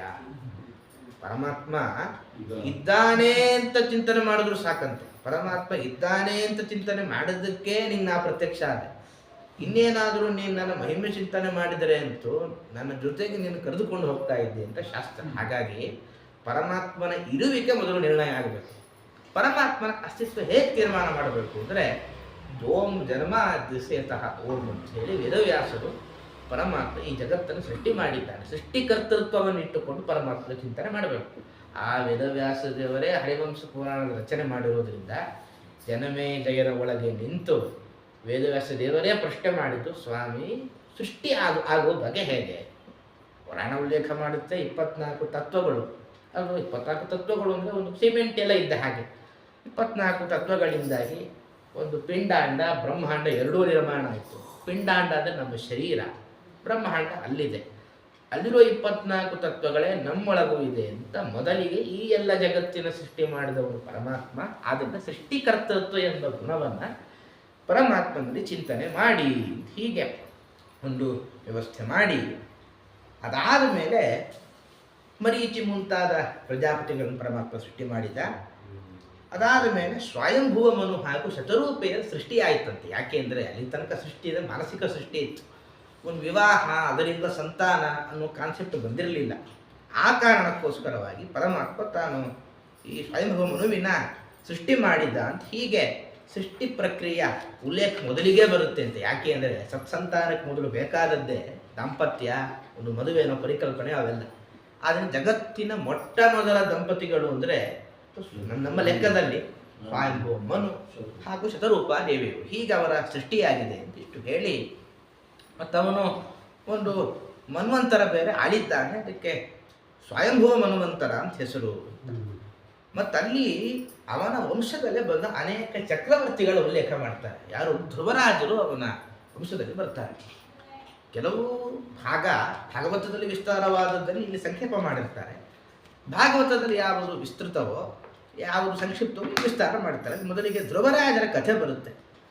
ಧ್ರುವರಾಜರು ಎಂಥವರು ಅಂದರೆ, ಧ್ರುವೋ ವರ್ಷ ಸಹಸ್ರಾಣಿ ತ್ರೀಣಿ ದಿವ್ಯಾನಿ ಭಾರತ ತಪಸ್ತೇಪೇ ಮಹಾರಾಜ ಪ್ರಾರ್ಥಯನ್ ಸುಮಹದ್ಯಶಃ ಅಂತ ಹರಿವಂಶ ಧ್ರುವರಾಜರ ಕಥೆ ಉಲ್ಲೇಖ ಮಾಡುತ್ತೆ. ಸುನೀತಿಯ ಸಂತಾನವೇ ಧ್ರುವರಾಜ. ಅವನ ತಂದೆ ಉತ್ತಾನಪಾದ ಅಂತ. ಪ್ರಾಚೀನರು ನಾಮಕರಣ ಮಾಡ್ತಾ ಇದ್ರು. ನಾವು ಮಾಡೋ ನಾಮಕರಣಕ್ಕೂ ಆ ಮಗುವಿಗೂ ಸಂಬಂಧವೇ ಇರೋದಿಲ್ಲ. ಯಾರೋ ಒಬ್ಬರು ಹೆಸರಿಟ್ರಂತೆ. ಏನು ಅಂದರೆ ಕ್ಷೀರಸಾಗರ ಭಟ್ಟಾಚಾರ್ಯ. ಆ ವ್ಯಕ್ತಿಗೆ ಹಾಲು ನೋಡಿದ್ರೆ ಅಲರ್ಜಿ, ಹೀಗೆ ನಮ್ಮ ನಾಮಕರಣ ಇರುತ್ತೆ. ಆದರೆ ಉತ್ತಾನಪಾದರಾಜನ ತಂದೆ ಇಟ್ಟ ಹೆಸರು ಉತ್ತಾನಪಾದ ಅಂತಂದರೆ ಉಲ್ಟಾ, ಮೇಲ್ಪಾದ, ಅವನ ತಲೆ ಕೆಳಗೆ ಅಂತ. ಜೀವನವು ಹಾಗೆ ಇತ್ತು. ಯಾಕೆಂದ್ರೆ ಇಬ್ಬರು ಹೆಂಡತಿ ಇದ್ರು, ಸುನೀತಿ ಸುರುಚಿ ಅಂತ. ಸುನೀತಿ ಅಂದರೆ ಒಳ್ಳೆ ನೀತಿಯ ಪ್ರತೀಕ, ಸುರುಚಿ ಅಂದರೆ ವೈಷಯಿಕ ಪದಾರ್ಥದ ಪ್ರತೀಕ. ಅವರಿಬ್ಬರ ಸಂಘರ್ಷ ಕಡಿಮೆ ಮಾಡೋ ಪ್ರಸಂಗದಲ್ಲಿ ಇವನ ಜೀವನ ಅರ್ಧ ಗೋವಿಂದ ಅಂತ ಅದಕ್ಕೆ ಉತ್ತಾನಪಾದ ಅಂತ ಹೆಸರು. ಕಥೆ ಪ್ರಸಿದ್ಧ. ಉತ್ತಮನನ್ನು ನೋಡಿದ. ಇವನಿಗೂ ಕೂಡ ತಾನು ಅಪ್ಪನ ತೊಡೆ ಮೇಲೆ ಕೂಡಬೇಕು ಅಂತ ಅನಿಸಿತು. ತಾಯಿ ದೂರ ಕಳಿಸಿದ್ಲು. ಅವನು ತಪಸ್ಸು ಮಾಡಿ, ಎಷ್ಟು ವರ್ಷ ತಪಸ್ಸು ಅಂದರೆ ಧ್ರುವ ವರ್ಷ ಸಹಸ್ರಾಣಿ ತ್ರೀಣಿ, 3000 ವರ್ಷ ತಪಸ್ಸು ಮಾಡಿ ಸುಮಹತ್ಯಶ ಪ್ರಾರ್ಥಯನ್, ಯಾರೂ ಪಡೆಯಲಾಗದ ದೊಡ್ಡ ಯಶಸ್ಸು ತನಗೆ ಬೇಕು ಅಂತಂದುಕೊಂಡು ಆ ಯಶಸ್ಸನ್ನು ಪಡೆದ ಅಂತ ಇಷ್ಟು ಇವನ ಹಿನ್ನೆಲೆ. ಭಗವತ 6 ತಿಂಗಳ ಕಾಲ ತಪಸ್ಸು, 3,000 ಎಕ್ಸ್ಟ್ರಾ ಇಟ್ಕೊಳ್ಬೇಕು. ಅವ್ರು ರಾಜ್ಯಭಾರ ಮಾಡಿ ಸೇರಿಸಿ ಎಲ್ಲ. ಆತ್ಮನ ಜೀವನವೇ ಒಂದು ಇದಾಗಿರ್ತದೆ. ಆತ್ಮನ ಜೀವನ ಪ್ರತಿ ಕ್ಷಣವೂ ಕೂಡ ಒಂದು ತರಹ ತಪಸ್ಸೆ. ಹೀಗೆ ಅವನು ದೊಡ್ಡ ಸಾಧನೆ ಮಾಡಿದ. ಈ ಭಾಗವತಕ್ಕೆ ಬರೋಣ. 6 ತಿಂಗಳ ಕಾಲ ತಪಸ್ಸು ಮಾಡಿದ. ದೇವರು ಪ್ರತ್ಯಕ್ಷ ಆಗೋಯ್ತು. ಮತ್ತು ಹಾಗಾಗಿ ನಮ್ಗೆ ಯಾಕೆ ಆಗ್ತಾ ಇಲ್ಲ ಅಂತೆ. ಮುಂಜೆ ಆದಾಗಿಂದ ಉಪನಯನ ಆದಾಗಿಂದ ಕೆಲವರು ಪೂಜೆಗೆ ಶುರು ಮಾಡಿರ್ತಾರೆ. 2 ಗಂಟೆ ಪೂಜೆ ಅದೆಲ್ಲ. 6 ತಿಂಗಳ ಲೆಕ್ಕಕ್ಕೆ ನಮ್ಗೆ ಎಷ್ಟು ಕಾಲ ದೇವರು ಪ್ರತ್ಯಕ್ಷ ಆಗಬೇಕು ಅಂದರೆ ಧ್ರುವನ ಹಿನ್ನೆಲೆ ಏನು ಅಂತ ಉಲ್ಲೇಖ ಮಾಡಬೇಕು. ದೇವಭಕ್ತ ಇವನು. ಅದವನು ಕಟ್ಟ ಕಡೆಯ ಜನ್ಮ ಅಂತ, ಮೋಕ್ಷಕ್ಕೆ ಹೋಗಲಿಕ್ಕೆ ಬಾಕಿ ಇರುವ ಕಟ್ಟ ಕಡೆಯ ಜನ್ಮದಲ್ಲಿದ್ದಾರೆ ಧ್ರುವರಾಜರು. ಹಿಂದಿನ ಜನ್ಮದಲ್ಲಿ ಅವನು ತಪಸ್ಸು ಮಾಡುತ್ತಾ ಇದ್ರೆ ಯಾರೋ ಒಬ್ಬ ರಾಜಕುಮಾರ ಅವನ ಮುಂದೆ ಸಾಗಿದ್ದಂತೆ. ನೋಡು ಅನಿಸ್ತು, ಛೇ ನಾನು ಬಹಳ ತಪ್ಪು ಮಾಡಿದ್ರೆ ಅಂತ. ಎಂತಹ ವೈಭವ! ಈ ಯಾವುದೋ ಕಾಡಿಗೆ ಬಂತು, ಏನೋ ಮಾಡಿ ನನ್ನ ಜೀವನ ವ್ಯರ್ಥ ಮಾಡಿಕೊಂಡು ಬಿಟ್ಟೆ. ಸ್ವಾಮಿ, ಇನ್ನೊಂದು ಜನ್ಮ ಅಂತಿದ್ರಿ, ಮುಂದೆ ಅದು ಕಟ್ಟ ಕಡೆಯ ಜನ್ಮ, ಮೋಕ್ಷಕ್ಕೆ ಹೋಗಬೇಕು. ಮನಸ್ಸಂತ ಕ್ರಮ ಇತ್ತು, ಒಂದು ಬಯಕೆ ಬಂತು, ನಾನು ರಾಜಕುಮಾರನಾಗಬೇಕು ಅಂತ. ಅವರಿಗೆ 6 ತಿಂಗಳು ತಪಸ್ಸು ಮಾಡಿದರೆ ಮೋಕ್ಷ ಖಾತ್ರಿ. ಆದರೆ ಅದೊಂದು ಬಯಕೆ ಬಂತು ನೋಡಿ. ಆ ಒಂದು ಬಯಕೆಯಿಂದ 36,000 ವರ್ಷಗಳ ಕಾಲ ಅವರು ಭೂಲೋಕದಲ್ಲಿ ಇರಬೇಕಾಯಿತು. ಹಾಗಾಗಿ ಸಾಧನೆ ಮಾಡುವಾಗ ಯಾವುದೋ ಒಂದು ಚಿಕ್ಕ ಚಿಕ್ಕ ದುಷ್ಟ ಬಯಕೆ ಬಂದರೂ ಸಾಕು, ಆ ಬಯಕೆ ನಮ್ಮನ್ನು ಸಾಧನೆಯಿಂದ ದೂರ ಮಾಡಿ ದೂರ ಬಿಸಾಡುತ್ತೆ. ಆ ಧ್ರುವರಾಜರು ಈಗ ಬಂದಾಗ 6 ತಿಂಗಳು ತಪಸ್ಸು ಬಾಕಿ, ಪರಮಾತ್ಮನ ದರ್ಶನ ಆಯಿತು ಹೊರತಾಗಿ ಇನ್ಯಾವುದೋ ಉದ್ದೇಶ ಇರಲಿಲ್ಲ. ಅದಾದ ಮೇಲೆ ಎಂಥ ಯೋಗ ಅಂದರೆ ಶಿಂಸುಮಾರನ ಸ್ಥಾನ ಕೊಟ್ಟ, ಚೇಳುಕೊಂಡಿಯ ಸ್ಥಾನ ಕೊಟ್ಟ. ಈ ಶುಕ್ರಾಚಾರ್ಯರು ಈ ಧ್ರುವರಾಜರ ಪ್ರಶಂಸೆ ಮಾಡ್ತಾರೆ. ಏನು ಅಂದರೆ ಪರಮಾತ್ಮನ ನಂಬಬೇಕು. ನಾವು ಯಾರ್ಯಾರನ್ನೋ ನಂಬ್ತಾ ಇರ್ತೇವೆ, ಬೂದಿ ಕೊಡೋ ಬಾಬಾವನ್ನು ನಂಬ್ತೇವೆ, ಅವರು ನಂಬ್ತೇವೆ. ಆದರೆ ಎಲ್ಲರೂ ಕೈ ಕೊಡ್ತಾರೆ. ಪರಮಾತ್ಮನನ್ನು ಯಾಕೆ ನಂಬಬೇಕು ಅಂದರೆ ಅಹೋಶ್ಯ ತಪಸ್ಸೋ ವೀರ್ಯಂ ಅಹೋ ಶ್ರುತಮಹೋ ಬಲಂ ಯದೇನ ಪುರತಃ ಕೃತ್ವಾ ಧ್ರುವಂ ಸಪ್ತರ್ಷಯ ಸ್ಥಿತಾಃ. ಶುಕ್ರಾಚಾರ್ಯ ಆಡಿದ ಮಾತು ನೋಡಿ. ಇವನ ತಪಸ್ಸನ್ನು ಗಮನಿಸಿ, ಇವನ ಮಹತ್ವ ಗಮನಿಸಿ, ಪರಮಾತ್ಮನನ್ನು ನಂಬಿದರೆ ಎಂಥ ಸ್ಥಾನ ಪಡೆಯಬಹುದು ಅನ್ನೋದನ್ನು ಗಮನಿಸಿ. ಯಾಕೆ ಅಂದರೆ ಇವನನ್ನು ಸಾಮಾನ್ಯ ಏನು ಅಂದರೆ ಇವನಿಗೆ ಅಚಲ ಸ್ಥಾನ ನೀಡಿದ. ಅದು ಸಪ್ತರ್ಷಿಗಳ ಸಮ್ಮುಖದಲ್ಲಿ ಧ್ರುವಮಂಡಲ ಉಂಟು. ಸಪ್ತರ್ಷಿಗಳ ಎದುರಾಗಿ ದಿನನಿತ್ಯ ಧ್ರುವನಿಗೆ ಸಪ್ತರ್ಷಿಗಳ ದರ್ಶನ, ಸಪ್ತರ್ಷಿಗಳಿಗೆ ಧ್ರುವನನ್ನು ನೋಡೋ ಸೌಭಾಗ್ಯ. ಹೀಗೆ ಒಟ್ಟಾರೆ ಪರಮಾತ್ಮನನ್ನು ಯಾರು ಇದಂತ ಉಪಾಸನೆ ಮಾಡ್ತಾ ಇರ್ತಾರೋ ಅವರಿಗೆ ಜ್ಞಾನಿಗಳ ದರ್ಶನ ಮಾಡೋ ದೊಡ್ಡ ಸುಯೋಗ ಕೊಡ್ತಾನವನು. ಹೀಗೆ ಧ್ರುವನ ಚರಿತ್ರೆ ಹೇಳಿ, ಮತ್ತಲ್ಲಲ್ಲಿ ಹರಿವಂಶ ಅನೇಕ ವಂಶಗಳ ವಿಸ್ತಾರ ಮಾಡ್ತಾ ಹೋಗುತ್ತೆ. ಧ್ರುವನ ಕಥೆ ಆದಮೇಲೆ ಬರೋದೆಲ್ಲ ಅದೇ. ಧ್ರುವನ ಮಗ ಶ್ಲಿಷ್ಟಿ, ಅವನ ಮಗ ಭವ್ಯ, ಅವನ ಮಗ ಶಂಭು, ಅವನ ಮಗ ರಿಪು, ಅವನ ಮಗ ರಿಪುಂಜಯ, ಮತ್ತೆ ಅಂದರೆ ಸತ್ಸಂತಾನ ಖಾತ್ರಿ ಅನ್ನೋದನ್ನು ಉಲ್ಲೇಖ ಮಾಡಲಿಕ್ಕೆ ಅಲ್ಲಲ್ಲಿ ಅವರ ಮಕ್ಕಳು ಇವರು, ಅವರ ಮಕ್ಕಳು ಇವರು, ಇಷ್ಟಷ್ಟೇ ಸಂತಾನದ ವಿಶೇಷ ವಿವರವನ್ನು ಉಲ್ಲೇಖ ಮಾಡ್ತಾ ಹೋಗುತ್ತೆ. ಅವನ ವಂಶದಲ್ಲಿ ಒಬ್ಬ ಪೃಥುರಾಜ ಬರ್ತಾನೆ. ಹೀಗೆ ಮೊದಲಿಗೆ ಧ್ರುವನ ಚರಿತ್ರೆಯನ್ನು ಉಲ್ಲೇಖ ಮಾಡಿದೆ. ಪೃಥುರಾಜನ ಜನ್ಮ ಹೇಗಾಯಿತು ಅಂದರೆ ಅಂಗ ಅಂತ ಒಬ್ಬ ರಾಜ ಇದ್ದ. ಅಂಗಾತ್ ಸುನೀತಾಪತ್ಯಂ ವೈ ವೇನಮೇ ಕಮಜಾಯತ ಅಪಚಾರಾತ್ತು ವೇನಸ್ಯ ಪ್ರಕೋಪಸ್ಸು ಮಹಾನಭವತ್. ಏನು ಅಂದರೆ ಧ್ರುವರಾಜರ ವಂಶದಲ್ಲಿ ಒಬ್ಬ ವೇನ ಅಂತ ಒಬ್ಬ ರಾಜ ಬಂದಂತೆ. ಭಾಗವತದಲ್ಲಿ ಅವನ ಕಥೆ ವಿಸ್ತಾರವಾಗಿದೆ. ವೇನ ಅಂದರೆ ವೇನ ಪೀಡಾಯ ಅಂತ ಆ ಧಾತುವಿನ ಆ ಶಬ್ದದ ಮೂಲ ಧಾತು ಅದು. ಅವನ ಉದ್ದೇಶ ಏನು ಅಂದರೆ ಜನರಿಗೆ ಪೀಡೆ ಉಂಟು ಮಾಡೋದೇ ಅವನ ಸ್ವಭಾವ ಅಂತ. ಮತ್ತು ಒಂದು ಕಾಲದಲ್ಲಿ ನಾವೆಲ್ಲ ಈಗ ಕೆಲವು ಕಡೆ ಎಲ್ಲ ಕೇಳ್ತಾ ಇರ್ತೇವೆ, ರಾಜಕೀಯ ವಾತಾವರಣ, ದೇವಸ್ಥಾನ ಹೊಡಿತಾರೆ. ಅದಕ್ಕೆಲ್ಲ ಅದು ಆರಂಭ ಆದದ್ದು ಆ ಯುಗದಿಂದಲೇ, ಸ್ವಯಂಭೂ ಮನ್ವಂತರದಿಂದಲೇ ಅದು ಆರಂಭ ಆಯಿತು. ಈಗ 7ನೇ ಮನ್ವಂತರ ಈಗಲೂ ಅದೇ ಈಗ ಮುಂದುವರಿತಾ ಇದೆ ಅಂತ. ಯಾಕೆ ಹೀಗೆ ಆಯಿತು ಅಂದರೆ, ಅವನ ತಾಯಿ ಮೃತ್ಯು ಅನ್ನೋ ಅಸುರನ ಪುತ್ರಿ ಅಂತ. ಒಮ್ಮೆ ಏನಾಯಿತು, ಅವನ ತಾಯಿ ಏನು ಮಾಡ್ತಾಳೆ, ಒಂದು ಊರ್ವಶೀರಿ ಅಂತಾರೆ, ಅಪ್ಸರಾಸ್ತ್ರಿ ಅಥವಾ ಒಂದು ಮೋಹಿನಿ ವಿದ್ಯೆ ಅಂತ ಇರುತ್ತೆ. ಏನದ ಅಭಿಪ್ರಾಯ ಅಂದರೆ, ಕೆಲವು ಋಷಿಗಳನ್ನು ಸಾಧನೆಗೆ ಪರೀಕ್ಷೆ ಹೊಡಲಿಕ್ಕೋಸ್ಕರ ಅವರನ್ನು ವಶ ಮಾಡಲಿಕ್ಕೋಸ್ಕರ ಒಂದು ವಿದ್ಯೆ. ಇವನ ತಾಯಿ ಏನು ಮಾಡ್ತಾಳೆ, ಅಸುರ ಪುತ್ರಿ ಅಸುರೆ, ಅವಳಿಂದ ಆ ವಿದ್ಯೆ ಕಲಿತುಕೊಂಡು ಅಂಗರಾಜನ ಮೇಲೆ ಪ್ರಯೋಗ ಮಾಡಿ ಮದುವೆ ಆಗ್ತಾನೆ.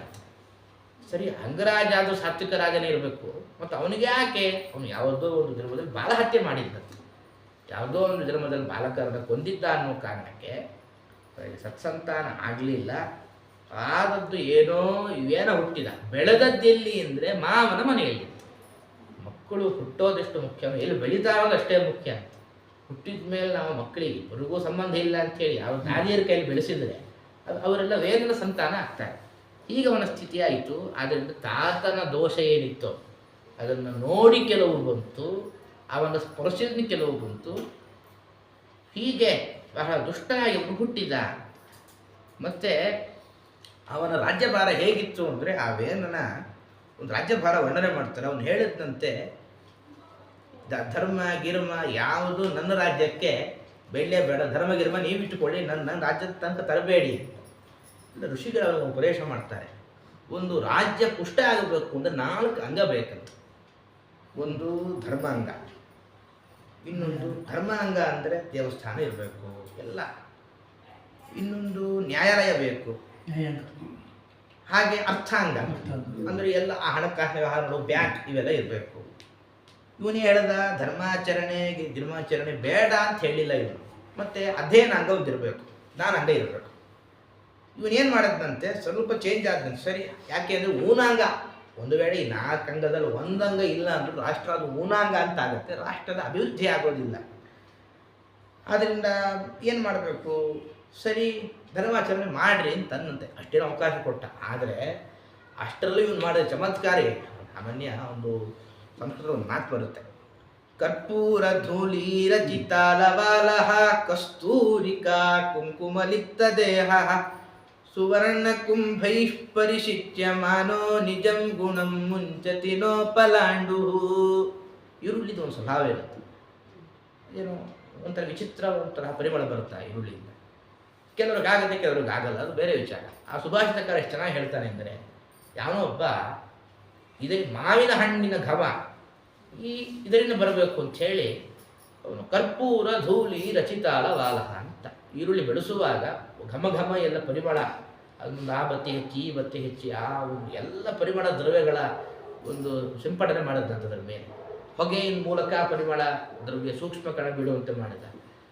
ಸುವರ್ಣ ಕುಂಭೈ ಪರಿಶಿಚ್ಯಮಾನ, ಒಳ್ಳೊಳ್ಳೆ ಬಂಗಾರದ ಕೊಡ ಮಾಡಿಸಿ ಆ ಕೊಡಕ್ಕೊಂದು 100 ಅಭಿಮಂತ್ರಣ ಮಾಡಿ ತಂದು ಆ ಬೆಳೆಗೆ ತಾನು ನೀರು ಹಾಕ್ತಾ ಇದ್ದಂತೆ. ಇಷ್ಟಾದರೂ ನಿಜಂ ಗುಣಂ ಮುಂಚತಿ ನೋ ಪಲಾಂಡು, ಎಷ್ಟೇ ಸಾಹಸ ಮಾಡಿದ್ರು ಕೂಡ ಅದ್ರ ಗುಣ ಅದು ಹಾಗೆ ಇಟ್ಟು ಹೋಗಲ್ಲ. ದೇವ್ರ ಪೂಜೆಗೆ ಅವಕಾಶ ಕೊಟ್ಟ. ಅವನು ಹೇಳಿದ್ದು, ನನಗೆ ಅಭಿಷೇಕ ಆಗಬೇಕು, ಪ್ರತಿಮೆ ಎಲ್ಲ ಕಡೆ ನನ್ನದೇ, ನನಗೆ ಪಂಚಾಮೃತ, ನನಗೆ ಅಭಿಷೇಕ, ನನಗೆ ಸೇವೆ, ಹುಂಡಿ ಕಾಣಿಕೆಯು ನನಗೆ. ಯಾರೋ ಕೆಲವರು ಅಂದ್ರಂತೆ, ಸ್ವಾಮಿ ಇವೆಲ್ಲ ಮಾಡಬಹುದು, ಶ್ರಾದ್ದ ಅದು ನನಗೆ ಮಾಡ್ರಿ. ಹೀಗೆ ಅವನ ರಾಜ್ಯಭಾರ ಆರಂಭ ಆಗ್ತಾ ಇತ್ತು. ಇವನು ಹೀಗೆ ಬಿಟ್ಟರೆ ನಮ್ಮ ಕಥೆ ಗೋವಿಂದ ಅಂಥೇಳಿ ಎಲ್ಲ ಬ್ರಾಹ್ಮಣರು ಅವನ ಕೊಂದು ಅವನ ಬಲಗೈ ಮಥನ ಮಾಡಿದಾಗ ಬಂದವರೇ ಪೃಥುರಾಜರು. ಅಲ್ಲಿ ಪರಮಾತ್ಮನ ರಾಜರಾಜೇಶ್ವರ ಅಂತ ಪರಮಾತ್ಮನ ವಿಶೇಷ ರೂಪದ ಆವೇಶ ಇತ್ತವನಲ್ಲಿ. ಅವರಿಂದ ಒಂದು ಲೆಕ್ಕಕ್ಕೆ ಒಂದು ನಗರ ಹೇಗಿರಬೇಕು, ಒಂದು ಆಗೆಲ್ಲ ಒಂದು ಕೃಷಿ ಭೂಮಿ ಅಂತ ವ್ಯವಸ್ಥೆ ಇರಲಿಲ್ಲ, ಒಂಥರ ಕೃಷಿಯ ವ್ಯವಸ್ಥೆ, ನಗರ ವ್ಯವಸ್ಥೆ, ಆಡಳಿತ ಅವೆಲ್ಲ ಆರಂಭ ಆದದ್ದು ಭೂಲೋಕದಲ್ಲಿ ಅದು ಪೃಥುರಾಜರಿಂದ ಅಂತ. ಹೀಗೆ ಪೃಥುವಿನ ಚರಿತ್ರೆಯನ್ನು ಆರಂಭದಲ್ಲಿ ಉಲ್ಲೇಖ ಮಾಡ್ತಾರೆ. ಹಾಗಾಗಿ ಉತ್ತಮ ದಕ್ಷ ಯಾರಾದರೂ ನಮಗೆ ದೇಶಕ್ಕೆ ಒಬ್ಬ ನಾಯಕ ಇದ್ದ ಅಂದರೆ ಅವನ ಒಳಗೆ ಪರಮಾತ್ಮನ ರಾಜರಾಜೇಶ್ವರ ಅಂತ ವಿಶೇಷ ರೂಪದ ಸನ್ನಿಧಾನ ಇರುತ್ತೆ. ನಾವು ಚಿಂತನೆ ಮಾಡಬೇಕು. ಮತ್ತು ಅವನು ಹೇಗಿದ್ದ ಅಂದರೆ ಸುಪ್ಪತ್ತಿಗೆ ಇತ್ತು, ಸಿಂಹಾಸನ ಇತ್ತು, ಅಲ್ಲಿ ಮಡಗಲಿಲ್ಲ, ಭಾಳ ಕಟ್ಟದಲ್ಲಿ ಜೀವನ ಮಾಡಿದ್ದ. ಹೀಗೆ ಪೃಥುರಾಜರ ಚರಿತ್ರೆ ಬಂದಿದೆ. ಮತ್ತು ಭಾಗವತಲ್ಲಿ ಒಂದು ಅಪರೂಪದ ಅಂಶ ಹೇಳ್ತಾರೆ. ಅವನನ್ನು ಹೊಗಳ್ತಾ ಇದ್ರಂತೆ ಪೃಥುರಾಜರನ್ನು, ವಂದಿಮಾನರು, ಹಾಗೆ ಹೀಗೆ ಹೀಗೆ ಅಂತ. ಬೇರೆಯವರು ಯಾರಾದರೂ ಆದರೆ ಹೋಳಿಕೆ ಖುಷಿಯಾಗಿ ಇನ್ನೂ 1-2-3 ಅವರ ಸಂಭಾವನೆ ಜಾಸ್ತಿ ಕೊಡೋರು. ಆ ಪೃಥುರಾಜ ಹೇಳಿದ್ದು ಕೆಲಸ ಮಾಡಿದ ಮೇಲೆ ತಾನೇ ಹೊಗಳಬೇಕು, ಕೆಲಸ ಮಾಡೋಕ್ಕಿಂತ ಮುಂಚೆನೇ ಹೊಗಳಿಕೆ ಮಾಡಿಸಿಕೊಳ್ಳಬೇಡಿ ಅಂತ ಒಂದು ಸಂದೇಶ ಕೊಟ್ಟಂತೆ. ಯಾಕೆಂದರೆ ಮಹಾಭಾರತದ ಒಂದು ಪ್ರಸಂಗದಲ್ಲಿ ವೇದವ್ಯಾಸರವರ ಒಂದು ನಿರ್ಣಯ ಇದೆ. ಏನು ಅಂತ, ಕರ್ಣನನ್ನು ಕೊಲ್ಲುವ ಪ್ರಸಂಗ ಬರುತ್ತೆ. ಬಹಳ ಪೆಟ್ಟಾಗಿರುತ್ತೆ ಧರ್ಮರಾಜನಿಗೆ. ಆಗ ಕರ್ಣನನ್ನು ಅರ್ಜುನ ನೀವು ಕೊಂದು ಬಾ ಅಂತ ಹೇಳಿರ್ತಾರೆ ಧರ್ಮರಾಜರು. ಪಾಪ ಧರ್ಮರಾಜರು ಬಹಳ ಹೆಸರೇ ಹೇಳುವಂಥ ಧರ್ಮ, ಬಹಳ ಮೃದು ಅವರ ದೇಹ. ಅವರು ಹೋಗಿದ್ರು, ಮಾಡಿದರು, ಬಂದಂತೆ. ಅಲ್ಲಿ ನೋಡಿದ್ರೆ ಅರ್ಜುನ ಬಂದದ್ದು ನೋಡಿ ಕರ್ಣನ ವಧೆಯಾಗಿರುತ್ತೆ ಅಂತ ಅಂದುಕೊಂಡಿದ್ದಾರೆ ಧರ್ಮರಾಜರು. ಅರ್ಜುನ ಬಂದದ್ದು ಯಾಕೆ ಅಂದರೆ ನಮ್ಮಣ್ಣ ಹೇಗಿದ್ದಾನೆ ಅಂತ ವಿಚಾರಿಸಿಕೊಂಡು ಹೋಗ್ಲಿಕ್ಕೆ ಅರ್ಜುನ ಬಂದಿದ್ದ ಅಂತ. ಏನಪ್ಪ ಅರ್ಜುನ, ಕರ್ಣನನ್ನು ಕೊಂದ್ಯಾ? ಇಲ್ಲ ಅಣ್ಣ, ಮೊದಲು ನೀನು, ಆಮೇಲೆ ಕರ್ಣಗಿರಣ ಕಥೆ ಆಮೇಲೆ ಕೊಂಡು ನೀ ಹೇಗಿದ್ದಿ? ಪಾಪ ಬಂತಂತೆ, ನೀನು ಗಾಂಡೀವ ಯಾರು ಬಿಸಾಡು, ಬೇರೆಯವ್ರಿಗೆ ಕೊಡು ಅಂತ ಕೋಪದಿಂದ ಅಂದು ಬಿಟ್ಟಿರುತ್ತೆ ಧರ್ಮರಾಜ. ಕ್ಷತ್ರಿಯರಿಗೆ ಒಂದು ಪ್ರತಿಜ್ಞೆ ಇರುತ್ತೆ, ಗುಪ್ತ ಪ್ರತಿಜ್ಞೆ. ಈಗ ಅರ್ಜುನ ಪ್ರತಿಜ್ಞೆ ಏನಿತ್ತು ಅಂದರೆ, ಯಾರು ನನ್ನ ಗಾಂಡೀವ ಬೇರೆಯವ್ರಿಗೆ ಕೊಡು ಅಂತ ಯಾರಾದರೂ ಅಂದ್ರೆ ನಾ ಅವರನ್ನು ಕೊಂದು ಬಿಡ್ತೇನೆ ಅಂತ. ಧರ್ಮಾಚರಣೆ ಪ್ರಾಚೀನರಿಗೆ ಎಷ್ಟು ದೀಕ್ಷೆ ಇರ್ತಾ ಇತ್ತು. ಕೂಡಲೇ ಕತ್ತಿ ಎತ್ತಿದ, ಕೊಲ್ಲಿಕ್ಕೆ ಹೋದನಂತೆ ಅಣ್ಣನನ್ನು. ಆಗ ಕೃಷ್ಣ ಇದ್ದ. ಕೃಷ್ಣ ಹೇಳಿದಂತೆ, ನೋಡಪ್ಪ, ಒಂದು ಧರ್ಮ ಸೂಕ್ಷ್ಮ ಇದೆ, ನಿನ್ನ ಪ್ರತಿಜ್ಞೆ ಸರಿ, ಮತ್ತು ನಿನ್ನ ಅಣ್ಣ ತಾನೇ, ಇಡೀ ಯುದ್ಧ ಆಗ್ತಿರೋದೇ ನಿಮ್ಮಣ್ಣನ ನೇತೃತ್ವದಲ್ಲಿ, ನೀವು ವೈಭವದಿಂದ ರಾಜ್ಯ ಆಳಬೇಕು ಅನ್ನೋ ಕಾರಣಕ್ಕೋಸ್ಕರ. ಇಷ್ಟೆಲ್ಲ ಯುದ್ಧದ ಮಧ್ಯಕ್ಕೆ ಬಂದು ನಿಮ್ಮ ಅಣ್ಣನನ್ನೇ ಕೊಂದು ಬಿಟ್ಟರೆ ಶ್ರಮಕ್ಕೆ ಬೆಲೆ ಇಲ್ಲ ಅಂತಾಗುತ್ತೆ. ಅರ್ಜುನ ಕೇಳಿದಂತ, ಅಲ್ಲ ಕೃಷ್ಣ, ಮತ್ತು ಹಾಗಾದರೆ ನಾವಾಡೋ ಪ್ರತಿಜ್ಞೆ ಕಥೆ ಏನು? ಧರ್ಮಸ್ಯ ಚರಣಂ ಶ್ರೇಯ ಧರ್ಮಜ್ಞಾನಂತೂ ದುಷ್ಕರಂ ಅಂತ. ಧಾರ್ಮಿಕ ಆಚರಣೆ ಬಹಳ ಸುಲಭ ಅಂತೆ, ಧರ್ಮ ಯಾವುದು ಅಂತ ತಿಳಿಯೋದು ಬಹಳ ಕಠಿಣ. ಒಂದು ಶಾಸ್ತ್ರ, ಒಂದು ಮಾತಿದೆ, ದೊಡ್ಡವರನ್ನು ಬೈದರೆ ದೊಡ್ಡವರನ್ನು ಕೊಂದ ಪಾಪ. ಏನು ಮಾಡು, ಯಾಕೆ ನಾವು ಹಿರಿಯರನ್ನು ಬೈಬಾರದು ಅಂತ? ಹಿರಿಯರನ್ನು ಬೈದು ಬಿಟ್ಟರೆ ಅವ್ರು ಕೊಂದ ಪಾಪ ಬರುತ್ತದೆ, ಬೈಬಾರದು. ಇನ್ನು ಪ್ರತಿಜ್ಞೆ ಏನು? ಧರ್ಮರಾಜರು ವಧೆ ಮಾಡಬೇಕಲ್ವ, ಅವ್ರನ್ನ ಚೆನ್ನಾಗಿ ಬೈ ನೀನು. ಹಾಗಾದರೆ ಬೈಯುವ ಮೂಲಕ ವಧೆ ಮಾಡಿದ ಪ್ರತಿಜ್ಞೆ ಆಯ್ತು, ಚೆನ್ನಾಗಿ ಬೈದಂತೆ, ನಿನ್ನ ತಲೆ ಇಲ್ಲ, ಅದಿಲ್ಲ, ಇದಿಲ್ಲ. ಸರಿ, ಬೈದ ಪ್ರಸಂಗ ಇಲ್ಲೇ ಕಥೆ ಮುಗಿದಿಲ್ಲ. ಮತ್ತೆ ಕತ್ತಿ ಎತ್ತುಕೊಂಡು ಆತ್ಮಹತ್ಯೆ ಮಾಡಿಕೊಳ್ಳಿ ಹೊರಟಿದ್ದಾನಂತ ಅರ್ಜುನ. ಯಾಕೆ ಅಂದರೆ, ಅಯ್ಯೋ ಅಣ್ಣ ಕೃಷ್ಣ, ಒಂದು ಪ್ರತಿಜ್ಞೆ ಪೂರೈಸ್ಲಿಕ್ಕೆ ಒಂದು ಪಾಪ ಮಾಡಿಸ್ತೀಯಲ್ವ, ದೊಡ್ಡವರನ್ನು ಬೈದರೆ ನಾನು ಬದುಕಿ ಏನು ಪ್ರಯೋಜನ? ಅದಕ್ಕೋಸ್ಕರ ಆ ಪಾಪದ ಪರಿಹಾರಕ್ಕೋಸ್ಕರ ನಾನು ಆತ್ಮಹತ್ಯೆ ಮಾಡಿಕೊಳ್ತಾ ಇದ್ದೇನೆ ಅಂತ ಕತ್ತಿ ಎತ್ತಿದರೆ, ಕೃಷ್ಣ ಹೇಳಿದಂತೆ, ನೀನು ನಿನ್ನನ್ನು ಚೆನ್ನಾಗಿ ಹೊಗಳಿಕೋ, ಆತ್ಮಪ್ರಶಂಸೆ ಮಾಡಿಕೊಂಡ್ರೆ ಆತ್ಮಹತ್ಯೆ ಮಾಡಿಕೊಂಡಂತೆ. ಚೆನ್ನಾಗಿ ಅರ್ಜುನ ತನ್ನಂತ ಹೊಗಳಿಕೊಂಡ ಆತ್ಮಹತ್ಯೆ ಅವನ ಲೆಕ್ಕದ್ದು ಪೂರ್ಣ ಆಯಿತು ಅಂತ. ಅಂದರೆ ಪೃಥುರಾಜರ ಆದೇಶ ಇದು, ಸ್ವಪ್ರಶಂಸೆ ನಿಷಿದ್ಧ. ಇನ್ನೊಬ್ಬರು ಮಾಡಿದ್ರು ಕೆಲಸ ಆದಮೇಲಾದ್ರೂ ಪ್ರಶಂಸೆ ಮಾಡಿಸ್ಕೊಳ್ಬೇಕು, ಕೆಲಸ ಇಲ್ಲ ಮುಗುಸೆ ಇಲ್ಲದೆ ಪ್ರಶಂಸೆ ಮಾಡಿಸಿಕೊಳ್ಳಬೇಡಿ ಅಂತ ಹೇಳಿ ಪೃಥುರಾಜರು ಹೀಗೆ ಅವನ ಪ್ರಶಂಸೆ ಬೇಡ ಅಂತ ಹೀಗೆ ಮಾಡಿದ್ದಾರೆ. ಹೀಗೆ ಒಂದು ಪೃಥುರಾಜರ ಚರಿತ್ರೆಯನ್ನು ಉಲ್ಲೇಖ ಮಾಡಿ, ಅದಾದ ಮೇಲೆ ಆ ಪೃಥುರಾಜರ ಸಂತಾನದಲ್ಲಿ ಮುಂದೊಬ್ಬ ಬರ್ತಾನೆ.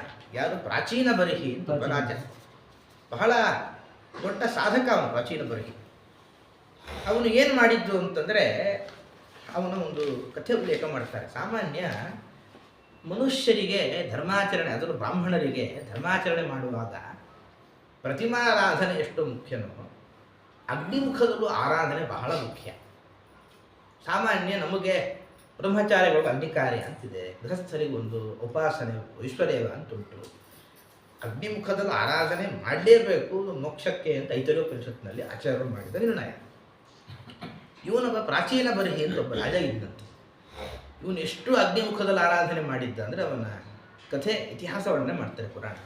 ಪ್ರಾಚೀನ ಬರಿಹಿರ ಭಗವಾನ್ ಮಹಾನಾಸೀತ್ ಪ್ರಜಾಪತಿ ಅವಿರ್ಧಾನಾತ್ ಮಹಾರಾಜ ಏನ ಸಂವರ್ಧಿತ ಪ್ರಜಾ ಪ್ರಾಚೀನಾಗ್ರಾಕುಶಾಸ್ತಸ್ಯ ಪೃಥಿವ್ಯಾಂ ಜನಮೇಜಯ ಪ್ರಾಚೀನ ಬರ್ಹಿ ಭಗವಾನ್ ಪೃಥಿವೀ ತಲಚಾರಿಣಃ. ಇವನು ಯಾಗ ಮಾಡಿ ಅದು ಒಂದು ಯಾಗ ಅಲ್ಲ, 100 ಯಾಗ.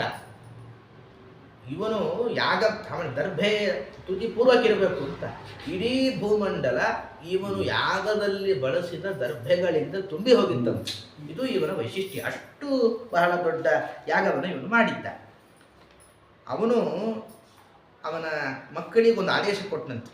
ಏನು ಅಂದ್ರೆ ಅಪೃಥಕ್ ಧರ್ಮಚರಣಾ ತೇ ತಪ್ಯಂತತಪತ್ತಪಃ ದಶವರ್ಷ ಸಹಸ್ರಾಣಿ ಸಮುದ್ರ ಸಲಿಲೇಶಯಾ. ನೀವೇನು ಮಾಡಿ ಅಂದರೆ ಬ್ರಹ್ಮದೇವರು ನಮಗೆಲ್ಲ ಪುತ್ರ ಸಂತಾನ ಪ್ರಜಾ ಸಂತತಿ ಮುಂದುವರಿಸಿ ಅಂತ ಆದೇಶ ಕೊಟ್ಟಿದ್ದಾರೆ.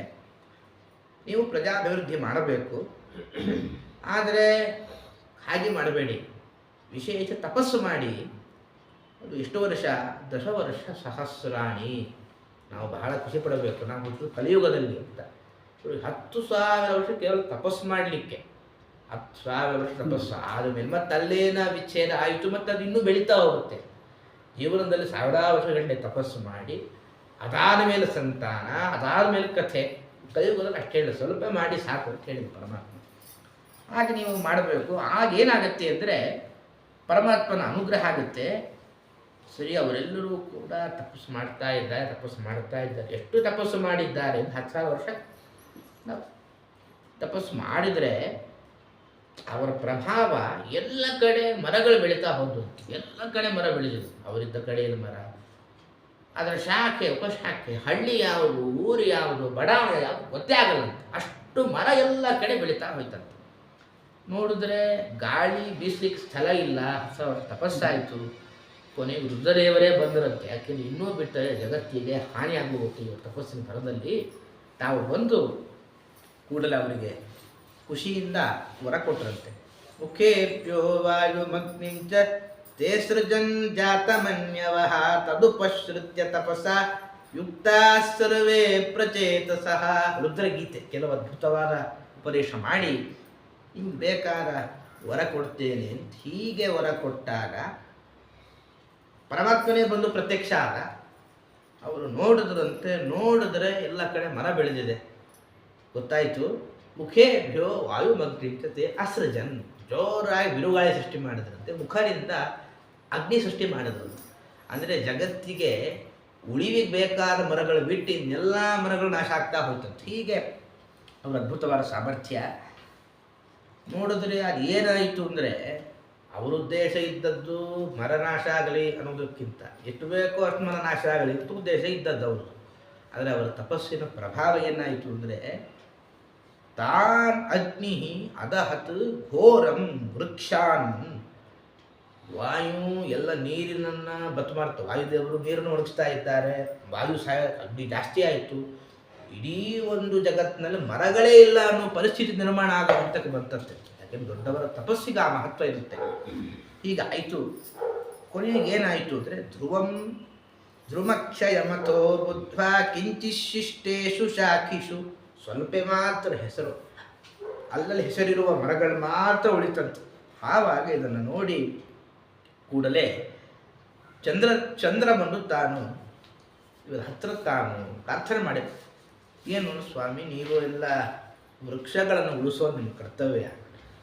ಎಲ್ಲ ಮೆಟ್ರೋ ಸಿಟಿ, ಆ ಸಿಟಿ, ಈ ಸಿಟಿ ನಮ್ಮದು ಬೆಂಗಳೂರು ಸ್ಥಿತಿ. ಈಗ ನಾವೇನೋ ಆನಂದವಾಗಿದ್ದೇವೆ. ನಮ್ಮ ಮಕ್ಕಳು ಅವರ ಮೊಮ್ಮಕ್ಕಳ ಕಾಲಕ್ಕೆ ಪರಿಣಾಮ ಏನು ಅಂತ ಮುಂದಿನ ಕಾಲಕ್ಕೆ ಅರ್ಥ ಆಗುತ್ತೆ. ನೀವು ವೃಕ್ಷ ಶೂನ್ಯಾಕೃತ ಪೃಥ್ವಿ. ನೀವು ಏನೋ ಮಾಡಕ್ಕೆ ಹೋಗಿ ನಿಮ್ಮ ತಪಸ್ಸಿನ ಪ್ರಭಾವದಿಂದ ಮರಗಳೇ ಇಲ್ಲ ಅನ್ನೋ ಸ್ಥಿತಿ ನಿರ್ಮಾಣ ಆಗಿದೆ ಈ ಭೂಮಂಡಲದಲ್ಲಿ. ಆ ಸ್ಥಿತಿ ಬೇಡ. ಶಾಮ್ಯೇತ ಅಗ್ನಿ ಮಾರುತ್ತವು. ಈ ಅಗ್ನಿ ಶಾಂತ ಆಗಲಿ, ಗಾಳಿಯು ಶಾಂತ ಆಗಲಿ. ನಾನು ಯಾಕೆ ಬಂದದ್ದು ಅಂತಂದರೆ ನಿಮಗೂ ಮರಗಳಿಗೂ ಸಂಧಾನ ಮಾಡಲಿಕ್ಕೋಸ್ಕರ ನಾನು ಬಂದದ್ದು ಅಂತ ಇಷ್ಟು ಕಥೆ ಉಲ್ಲೇಖ ಬಂತು. ಅಲ್ಲೊಂದು ಪ್ರಶ್ನೆ ಬರಬಹುದು ನಮಗೆ. ಚಂದ್ರ ವನಸ್ಪತಿಗೆ ಅಭಿಮಾನಿ ಇರುತ್ತೆ. ಚಂದ್ರನಿಗೂ ಇವರಿಗೂ ಏನು ಸಂಬಂಧ ಅಂದರೆ ಚಂದ್ರ ವನಸ್ಪತಿಗೆ ಅಭಿಮಾನಿ ಆದ್ರಿಂದ ವನಸ್ಪತಿಗಳು ನಾಶ ಆಗೋ ಅಪಾಯ ಇರ್ತಿತ್ತು. ಅದನ್ನು ಉಳಿಸುವ ಸಲುವಾಗಿ ಚಂದ್ರನು ತಾನು ಬಂದ ಅಂತ ಇಷ್ಟು. ಮತ್ತಷ್ಟೇ ಅಲ್ಲ, ಚಂದ್ರ ಪ್ರಾರ್ಥನೆಯನ್ನು ಮಾಡಿದ. ಆದರೆ ಯಥಾ ಪ್ರಕಾರ ಗಾಳಿ ಅಗ್ನಿಯ ತಾಂಡವ ಹಾಗೆ ಉಂಟು. ಯಾಕೆ ಅಂದರೆ ಇವರು ಉದ್ದೇಶ ಇದ್ದದ್ದು ಸತ್ಸಂತಾನ ಪ್ರಾಪ್ತಿಯಕ್ಕೆ ಒಬ್ಬ ಕನ್ಯೆ ಬೇಕಲ್ವ. 1000 ವರ್ಷಗಳ ತಪಸ್ಸು ಮಾಡಿದ ಮೇಲೆ ಆ ಕಾಲದ ಜನ ಇರೋದಿಲ್ಲ, ಇವ್ರ ಪರಿಚಯ ಇರೋದಿಲ್ಲ, ಇವ್ರು ಹೆಣ್ಣು ಕೊಡೋರು ಯಾರು? ಈ ಉದ್ದೇಶಕ್ಕೆ ಅವ್ರ ಮನಸ್ಸಲ್ಲಿ ಇತ್ತು. ಕೊನೆಗೆ ಅವನೇ ಒಂದು ವಿಚಾರ ಮಾಡಿದಂತೆ, ಮಾರಿಷಾ ನಾಮ ಕನ್ಯೇಯಂ ವೃಕ್ಷಾಣ ಮಿತಿ ನಿರ್ಮಿತ ಭಾರ್ಯ ವಸ್ತು ಮಹಾಭಾಗಾ ಸೋಮವಂಶ ವಿವರ್ಧಿನಿ. ಸ್ವಾಮಿ, ನಾನು ಖಾಲಿ ಕೈಯಲ್ಲಿ ಬರೋಲ್ಲ, ನನ್ನ ಹೆಸರೇ ಚಂದ್ರ ಅಂತ. ಚಂದ್ರ ಅಂದರೆ ರಾಮಚಂದ್ರ, ಎಲ್ಲರಿಗೂ ಆನಂದ ಉಂಟು ಮಾಡುವ. ಮಾರಿಷೆ ಅಂತ ಒಬ್ಬಳಿದ್ದಾಳೆ, ವೃಕ್ಷಗಳ ಕನ್ಯೆ ಇವಳು. ಇವಳನ್ನು ನಿಮಗೋಸ್ಕರ ಅಂತಲೇ ನಾನು ತಂದದ್ದು. ಅವರಿದ್ದದ್ದು 10 ಜನ, ಒಬ್ಬಳನ್ನೇ 10 ಜನ ಮದುವೆ ಆಯಿತು. ಆ ಕಾಲಕ್ಕೆ ವಿಹಿತ, ಈ ಕಾಲಕ್ಕೆ ನಿಷಿದ್ಧ. ಇವಳು ನಿಶ್ಚಿತವಾಗಿ ನಿಮ್ಮ ವಂಶದ ಅಭಿವೃದ್ಧಿ ಮಾಡ್ತಾಳೆ. ಆದ್ದರಿಂದಾಗಿ ಯಾಕೆಂದರೆ ನಿಮ್ಮ ಅರ್ಧ ತೇಜಸ್ಸು ಇವಳ ಅರ್ಧ ತೇಜಸ್ಸು, ಒಳ್ಳೆಯ ಸತ್ಸಂತಾನ ಅಭಿವೃದ್ಧಿಯಾಗುತ್ತೆ ಅಂತ ಹೀಗೆ ಹೇಳಿದಾಗ, ಅಗ್ನಿನಾಗ್ನಿ ಸಮೂಹೋ ಯಃ ಪ್ರಜಾ ಸಂವರ್ಧಯಿಷ್ಯತಿ ಅಂತ ಆಗ ಹುಟ್ಟಿದವರೇ ದಕ್ಷ ಪ್ರಜಾಪತಿಗಳು. ಅವರು ಈ ಭೂಮಿಯನ್ನು ಸರಿಯಾದ ದಿಕ್ಕಿನಲ್ಲಿ ಸಾಗಿಸಿದರು. ಇಷ್ಟು ಧ್ರುವರಾಜರ ವಂಶದಲ್ಲಿ ಬಂದ ಪ್ರಾಚೀನ ಬಲಿರಾಜರ ಇತಿಹಾಸ ಉಲ್ಲೇಖ ಮಾಡುತ್ತೆ. ಪುರಾಣ ತಾನು ನಿರೂಪಣೆ ಮಾಡುವ ಕೆಲವು ವಿಷಯ ಮೌನವಾಗಿ ಹೇಳಿರುತ್ತೆ.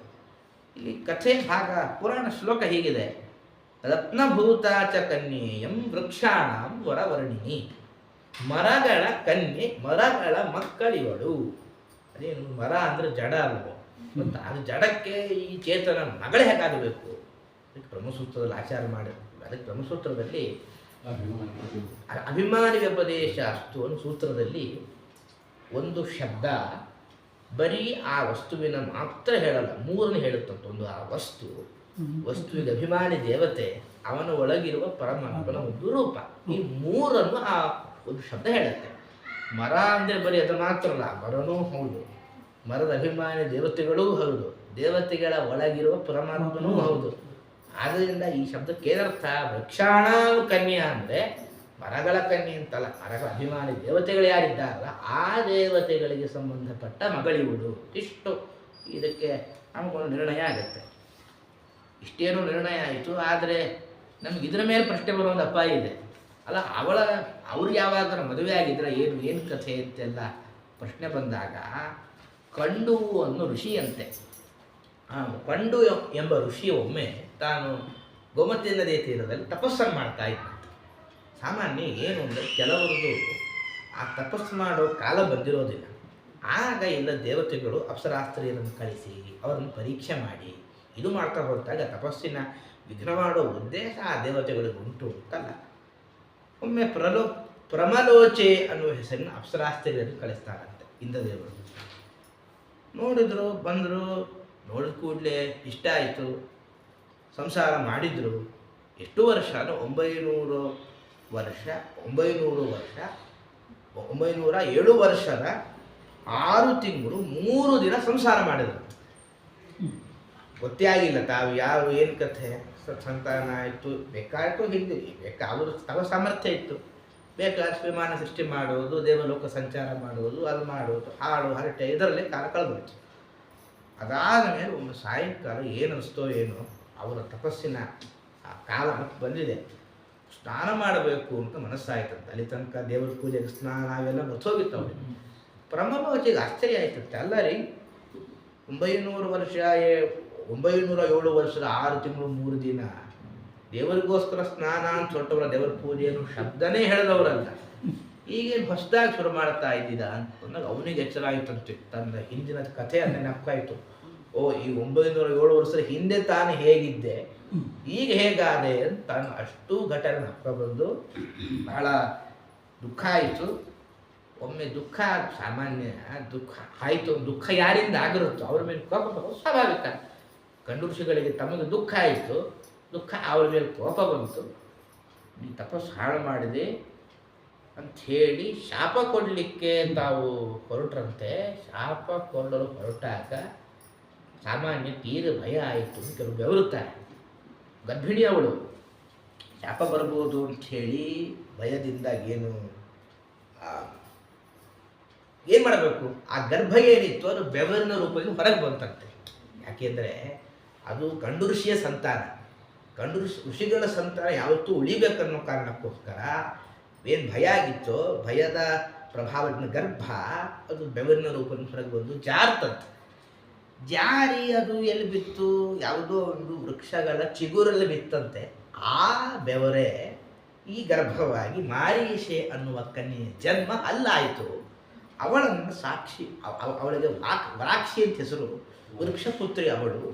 ಹೀಗೆ ವಾರಾಕ್ಷಿ ಅಂತ ಅವಳ ನಾಮ ಹೆಸರು ಹೇಳಿ ಅವಳನ್ನು ವೃಕ್ಷಾಭಿಮಾನಿ ದೇವತೆಗಳು ನಿಮಗೋಸ್ಕರ ಸಾಕಿದ್ದಾರೆ. ಇಷ್ಟು ಹಿನ್ನೆಲೆಯ ಉಲ್ಲೇಖ ಮಾಡಿ ಹೀಗೆ ಅವಳ ಜನ್ಮ ಆಗಿದೆ. ಒಟ್ಟಾರೆ ಈ ಪ್ರಾಚೀನ ಬಹಿರಾಜರ ಸಂತಾನದಲ್ಲಿ ಬಂದ ರಾಜರ ಕಥೆ ಇಷ್ಟು. ಇದಾದ ಮೇಲೆ ಮುಂದೆ ಅನೇಕ ರಾಜರ ಪೂರ್ವ ಇತಿಹಾಸವನ್ನು ವರ್ಣನೆ ಮಾಡ್ತಾ ಹೋಗ್ತಾರೆ. ದಕ್ಷ ಪ್ರಜಾಪತಿಯ ಸಂತಾನ ಬಹಳ ಜನ ಮಕ್ಕಳಾಗುತ್ತೆ.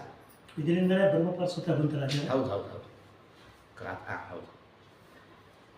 ಆ ಗಂಡು ಋಷಿಗಳೇ ಏನು ಇಷ್ಟು ಕಾಲ ವ್ಯರ್ಥ ಆಗಿತ್ತು, ಅವರೇ ಬ್ರಹ್ಮನನ್ನು ಕುರಿತು ಹೇಳಿದ ಸ್ತೋತ್ರ ಬ್ರಹ್ಮಪಾರ ಸ್ತೋತ್ರ ಅಂತ. ಇಷ್ಟಾಯಿತು. ಅದಾದ ಮೇಲೆ ಪುರಾಣ ಮತ್ತೊಂದು ಸಂಗತಿಯನ್ನು ಉಲ್ಲೇಖ ಮಾಡ್ತಾ ಹೋಗುತ್ತೆ. ಏನು ಅಂದರೆ ಅದು ಯಾರು ಅಂದರೆ ವೈವಸ್ವತ ಮನುವಿನ ಚರಿತ್ರೆಯನ್ನು ಉಲ್ಲೇಖ ಮಾಡುತ್ತೆ. ಬಹಳ ಸ್ವಾರಸ್ಯಕವಾದ ಚರಿತ್ರೆ. ಏನು ಅಂದರೆ ಸೂರ್ಯನಿಗೆ 3 ಮಕ್ಕಳಾಗ್ತಾರೆ.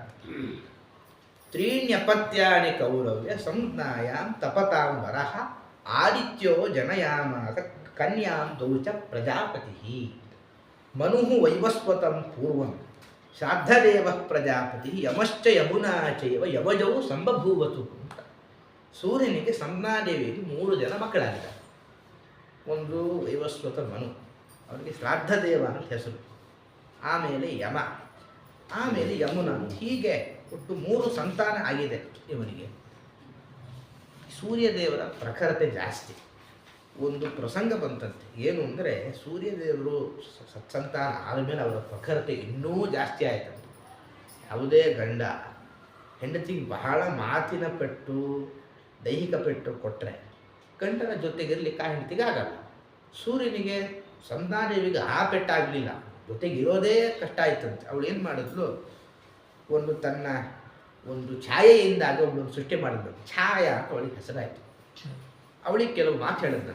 ಅಹಂ ಯಾಸ್ಯಾಮಿ ಭದ್ರಂತೆ ಸ್ವಮೇವ ಭವನಂ ಪಿತುಃ ತ್ವಯೇಹ ಭವನೆ ಮಹ್ಯಂ ವಸ್ತವ್ಯಂ ನಿರ್ವಿಕಾರಯ ಇಮೌ ಚ ಬಾಲಕೌ ಮಹ್ಯಂ ಕನ್ಯಾ ಚೈವ ಸಮಧ್ಯಮ ಸಂಭಾವ್ಯಾಸ್ತೇನ ಚಾಖ್ಯೇಯಮಿದಂ ಭಗವತೆ ಕ್ವಚಿತ್. ಛಾಯೆ, ನನ್ನ ಗಂಡನ ಒಂದು ಜೊತೆಗಿದ್ದು ಅವನ ಶಾಖಕ್ಕೆ ನಾನು ಬೆಂದು ಹೋಗಿದ್ದೀನಿ. ನನಗೆ ಸ್ವಲ್ಪ ರೆಸ್ಟ್ ಬೇಕಾಗಿದೆ, ಸ್ವಲ್ಪ ಕಾಲ ನಮ್ಮ ತವರು ಮನೆಗೆ ಹೋಗಿ ಬರ್ತೇನೆ. ಎಲ್ಲಿ ತನಕ ಏನು ಮಾಡ್ತಾ ಇದ್ರು ಅಂದರೆ, ಈ ಮನೆ ನಿನ್ನದು, ನನ್ನ ಮಕ್ಕಳು ನಿನ್ನವರು. ಒತ್ತು ಹೇಳ್ತಾಳೆ. ಯಮ, ಯಮಿ, ಶ್ರಾದ್ದದೇವ ಅಂತ 3 ಮಕ್ಕಳಿದ್ದಾರೆ. ನೀ ಸವತಿ ಹಾಕುವ ಲೆಕ್ಕದಲ್ಲಿ 3 ವಿಷಯದಲ್ಲಿ ಎಂದೂ ಕೂಡ ನೀ ತಾರತಮ್ಯ ಮಾಡಬೇಡ. ತಮ್ಮಯ್ಯ, ನಾನು ಹೋದ ವಿಷಯ ನನ್ನ ಗಂಡನಿಗೆ ಹೇಳಬೇಡ ಅಂತ ಇಷ್ಟು ಅವಳಿಗೆ ಹೇಳಿ ತಾನು ಮಾಮನ ಮನೆಗೆ ಹೋದನು. ಆದರೆ ದೇವತೆಗಳಲ್ಲಿ ಬಹಳ ಪ್ರಾಮಾಣಿಕತೆ ಜಾಸ್ತಿ ಇರುತ್ತೆ. ಯಾರಾದರೂ ಬಂದು ನಮಗೆ ನೀವು ಈ ವಿಷಯ ಹೇಳಬೇಡಿ ಅಂತ ಎಷ್ಟೇ ಪ್ರತಿಜ್ಞೆ ತೆಗೆದುಕೊಂಡು ಮರುಕ್ಷಣವೇ ನಾವು ನಮ್ಮ ಮನೆಯಿಂದಲೇ ಹೇಳಲಿಕ್ಕೆ ಮೊದಲು ಶುರು ಮಾಡಿರ್ತೇವೆ. ಅಲ್ಲಿಂದ ಊರಿಗೆಲ್ಲ ಸುದ್ದಿ ಹರಡಿರುತ್ತೆ. ಛಾಯೆ ಸಹಜವಾಗಿ ಒಂದು ಮಾತಾಡ್ತಾರೆ. ಆಕಗ್ರಹಣ ದೇವಿ ಆಶಾಪಾನ್ನೈವ ಕರೇಚಿತ್ ಆಖ್ಯಾಸ್ಯಾಮಿ ಮತಂ ತುಭ್ಯಂ ಗಚ್ಚ ದೇವಿ ಯಥಾ ಸುಖಂ. ಬಹಳ ಕಾಲ ಗುಟ್ಟು, ಸಾಮಾನ್ಯ ಹೆಣ್ಣು ಮಕ್ಕಳಲ್ಲಿ ಗುಟ್ಟು ಬಹಳ ಉಳಿಯೋದಿಲ್ಲ ಅಂತ ಒಂದು ಮಾತಿದೆ. ಹಾಗಾಗಿ ನಿನ್ನ ಗಂಡ ಸೂರ್ಯ ನನ್ನ ತಲೆ ಕೂದಲು ಹಿಡ್ಕೊಂಡು ಯಾರು ಅಂತ ಕೇಳೋ ಸ್ಥಿತಿ ಎಷ್ಟು ತನಕ ಬರೋಲ್ವೋ ಅಷ್ಟು ತನಕ ಗುಟ್ಟಾಗಿರುತ್ತೆ. ಅಥವಾ ನಂಗೆ ಶಾಪ ಕೊಡೋ ಸ್ಥಿತಿ ಎಷ್ಟು ತನಕ ಬರೋಲ್ವೋ ಅಷ್ಟು ತನಕ ಈ ವಿಷಯ ಗುಟ್ಟು ಮಾಡ್ತೀನಿ. ಆ ಸ್ಥಿತಿ ಏನಾದರೂ ಬಂತು ಅಂತಂದರೆ ನಾನು ಖಂಡಿತ ಈ ವಿಷಯ ಒದರಿ ಬಿಡುತ್ತೇನೆ ನಿಶ್ಚಿತ. ಸಂಜ್ಞೆಗೆ ಒಂದು ತರಹದ ಟೆನ್ಷನ್ ಕೊಟ್ಟೇ ಇವಳಿದ್ದಾಳೆ. ಸೊನ್ನೆ ಹೊರಟಳು. ಇದು ಯಾಕೆ ಅಂದರೆ ಮಹಾಭಾರತದಲ್ಲಿ ಕಥೆ ಪ್ರಸಿದ್ಧ ನಮಗೆ. ಅದಕ್ಕೆ ಹೆಚ್ಚಿನ ವಿವರ ಉಲ್ಲೇಖ ಬರಲಿಲ್ಲ. ಕುಂತಿ ಅವಳ ಮೊಟ್ಟ ಮೊದಲ ಚೊಚ್ಚಲ ಹೆರಿಗೆ ಅದು ಕಾರಣ. ಸಂಸ್ಕಾರ ಇರೋದಿಲ್ಲ. ಕಾಲದ ಹೆದರಿಕೆ, ಕನ್ಯಾವಸ್ಥೆಯಲ್ಲಿರುವಾಗಲೇ ಆದ ಸಂತಾನ. ವಿಷಯ ಮುಚ್ಚಿಟ್ಟಿರ್ತಾಳೆ. ವಿಷಯ ಗೊತ್ತಾಗೋದು ಯಾವಾಗ ಧರ್ಮರಾಜನಿಗೆ ಎಂದು ಶ್ರಾದ್ದ ತರ್ಪಣ ಕೊಡೋ ಕಾಲದಲ್ಲಿ ವಿಷಯ ಹೇಳ್ತಾಳೆ ಕುಂತಿ. ಕರ್ಣನಿಗೂ ತರ್ಪಣ ಕೊಡಯ್ಯ ಮಾರಾಯ, ಅವನು ನಿನ್ನ ಅಣ್ಣ. ಧರ್ಮರಾಜ ಮೊದಲೇ ಧಾರ್ಮಿಕ, ಅವನಿಗೆ ಕೋಪ ಬರುತ್ತಂತೆ. ಈ ವಿಷಯ ಮೊದಲೇ ಹೇಳಿದ್ರೆ ಇಷ್ಟೊತ್ತಿಗೆ ಇದ್ದ ಪ್ರಾಬ್ಲಮೇ ಇರ್ತಾ ಇರಲಿಲ್ಲ. ಯಾಕೆಂದ್ರೆ ಕರ್ಣನನ್ನು ನಾ ಕರೆದುಕೊಂಡು ಬರ್ತಾ ಇದ್ದೆ, ದುರ್ಯೋಧನ ಹಾರಾಡಿದ್ದೆ ಕರ್ಣನ ಸಹಾಯದಿಂದ. ಭೀಷ್ಮಾಚಾರ್ಯನ ಪಾಂಡವರ ಪಕ್ಷಪಾತಿಗಳು. ಆದ್ದರಿಂದ ನಾವು ಶಾಪ ಕೊಡ್ತೇನಮ್ಮ, ನಿನ್ನಿಂದ ಆರಂಭ ಮಾಡಿಕೊಂಡು ಮುಂದಿನ ಕಲಿಯುಗ ಮುಗಿಯೋ ತನಕ ಯಾವ ಹೆಣ್ಮಕ್ಕಳ ಬಾಯಿಲು ಯಾವ ಗುಟ್ಟು ಉಳಿಯದೇ ಹೋಗಲಿ ಅಂತ ಶಾಪ ಕೊಡ್ತಾರೆ. ಹಾಗಾಗಿ ಎಷ್ಟೋ ಪ್ರಮುಖ ತೀರ್ಮಾನವನ್ನು ಹೆಣ್ಮಕ್ಕಳಿಗೆ ಮೊದಲು ಹೇಳಬಾರದು ಅಂತ. ಹಾಗಾಗಿ ಛಾಯಾದ ಪ್ರತಿ ಆ ಕಾಲಕ್ಕೂ ಮುಂಚೆ ಘಟನೆ. ಹೋದ್ಲು, ಇವಳ ತಂದೆ ತ್ವಷ್ಟರು ಅವಳ ಹತ್ರ ಹೋಗ್ತಾರಂತೆ. ಸಾಮಾನ್ಯ ಪುರಾಣ ಕಥೆ ಹೇಳುವ ಭರದಲ್ಲಿ ಅನೇಕ ಪಾಠಗಳನ್ನು ಮಾಡ್ತಾ ಹೋಗುತ್ತೆ. ಸಾಮಾನ್ಯ ಮಕ್ಕಳು ಮನೆಗೆ ಬಂದಾಗ ಯಾವುದೇ ತಂದೆ ಅಲ್ಲಿ ಖುಷಿ ಸೇರಿಸ್ತಾನೆ. ಇಲ್ಲೇನಾಯಿತು ಅಂದರೆ ತ್ವಷ್ಟು ಸಮೀಪ ಮಗಮತ್ ವ್ರೀಡಿತೆ ವತಪಸ್ವಿನಿ ಪಿತು ಸಮೀಪಗ ಸಾತು ಪಿತ್ರಾ ನಿರ್ಭತ್ಸಿತ ತದ. ಸಂಜ್ಞಾದೇವಿ ತಂದೆಯ ಮನೆಗೆ ಬರ್ತಾ ಇದ್ದಾಳಂತೆ. ಸಾಮಾನ್ಯ ಸಾತ್ವಿಕರು ಅಂತಾರೆ ತಪ್ಪು ಮಾಡಿಲ್ಲ ಅಂದರೆ ಧೈರ್ಯವಾಗಿ ಒಳಗೆ ನುಗ್ತಾರೆ. ಅಕಸ್ಮಾತ್ ಏನೋ ತಪ್ಪು ಮಾಡಿದ್ರೆ ಒಂದು ಏನೋ ಒಂದು ನಾಚಿಕೆ, ಮುಖದಲ್ಲಿ ಏನೋ ಒಂದು ನಾಚಿಕೆ ಕಾಡ್ತಾ ಇರುತ್ತೆ. ಹೋಗ್ರೋ ಬೇಡವೋ ಒಂದು ಗೊಂದಲದಲ್ಲೇ ಬರ್ತಾ ಇರ್ತಾರೆ. ಫಸ್ಟ್ರು ನೋಡ್ತಾನೆ ಸಂಜ್ಞಾದೇವಿ ಯಾವುದೋ ಒಂದು ನಾಚಿಕೆಯಿಂದ ಮನೆ ಒಳಗೆ ಬರ್ತಾ ಇದ್ದಾರೆ. ಅರ್ಥ ಆಯಿತು, ಸಮಥಿಂಗ್ ಇಸ್ ರಾಂಗ್, ಏನೋ ಇಲ್ಲಿ ಎಡವಟ್ಟಾಗಿದೆ. ಬೈದು ಕಳಿಸ್ತಾನಂತೆ. ಏನು ಅಂದರೆ ಪ್ರೀಡಿತೆಯ ತಪಸ್ವಿನಿ, ಸತಿಗೆ ಪತಿಯೇ ಗತಿ. ನಿಂಗೆ ಕಷ್ಟನೋ ಸುಖ ಪ್ರಾಣ ಹೋದರೂ ಹೋಗಲಿ, ಗಂಡನ ಜೊತೆಗೆ ನೀನು ಪ್ರಾಣ ಹೋಗಬೇಕು, ನಿನಗೆ ಇಲ್ಲಿ ಜಾಗ ಇಲ್ಲ. ಬೈದಿದ್ದಾರೆ. ಸನ್ನಾದೇವಿ ತನ್ನ ಕಷ್ಟ ಹೇಳಿಕೊಂಡು ಅದು ಮಾಡಿಕೊಂಡು ಇದು ಮಾಡಿಕೊಂಡು ಏನೇ ಮಾಡಿಕೊಂಡು ಪಿತು ಸಮೀಪಗ ಹತ್ರ ಬಂದು ಕಿವಿ ಒಳಗೆ ಗುಟ್ಟು ಹೇಳಿದ್ಲು, ತಾಯಿ ಗುಟ್ಟು ಹೇಳಿದ್ಲು. ಆದರೆ ಪಿತ್ತಲ ನಿರ್ಭರ್ಸಿತ ಚೆನ್ನಾಗಿ ಇನ್ನೂ ಹೆಚ್ಚು ಬೈದರಂತೆ. ಅಂದರೆ ಅಭಿಪ್ರಾಯ ಏನು ಅಂದರೆ ತಂದೆಯಾದ ವ್ಯಕ್ತಿ ಯಾವುದೋ ಒಂದು ಚಿಕ್ಕ ಪುಟ್ಟ ಕಾರಣಗಳಿದ್ದಾಗ ಜೈವರ್ಸ್ಪೂನ್ ಕಾರಣಗಳ ಕಡೆ ಇರಲಿ. ಯಾವತ್ತೂ ಸ್ತ್ರೀಯರಿಗೆ ಅದು ಗಂಡನ ಮನೆಯೇ ಗತಿ. ತಾನು ಧರ್ಮಾಚರಣೆ ಎಲ್ಲೂ ಬಿಡಬಾರದು, ಎಂತಹ ಪ್ರಸಂಗಗಳು ಧರ್ಮಾಚರಣೆ ಬಿಡಬಾರದು ಎಂಬ ಸಂದೇಶ ಕೊಟ್ಟರು. ಸಂಜ್ಞಾದೇವಿ ಇಲ್ಲಿ ಹೋಗಬೇಕು. ಭರ್ತು ಸಮೀಪಂ ಗಚ್ಚೇತಿ ನಿಯುಕ್ತ ಚ ಪುನಃ ಪುನಃ ಅಗಚ್ಚತ್ ಬಡವ ಭೂತ್ವ ಛಾದ್ಯ ರೂಪಮ ನಿಂದಿತ. ಗಂಡನ ಹತ್ರ ಹೋಗು ಅಂತ ಸಂಜ್ಞಾದೇವಿ ಅಂದುಕೊಂಡಂತೆ ಸುಮ್ಮನೆ ನಾನು ಇಷ್ಟೆಲ್ಲ ತಪ್ಪು ಮಾಡಿಬಿಟ್ಟೆ ಅಂತ. ಯಾಕೆಂದರೆ ಕೆಲವು ನಿರ್ಧಾರ ನಾವು ಮಾಡ್ತಾ ಇರ್ತೇವೆ, ಮೂಗಿನ ತುದಿ ಮೇಲೆ ಅನಿಸುತ್ತೆ, ಹಿರಿಯರ ಸಲಹೆ ಒಳ್ಳೆ ನಿರ್ಧಾರ ಮಾಡಿಬಿಡ್ತೇವೆ. ಅಲ್ಲಾದರೂ ಇದ್ದರೆ ಅಲ್ಲಾರ ಕಷ್ಟನೂ ಸುಖನೂ ಪ್ರಾಣ ಹೋಗ್ತಿಲ್ಲ, ಹೇಗೋ ಇರ್ತಾ ಇರ್ತೇವೆ.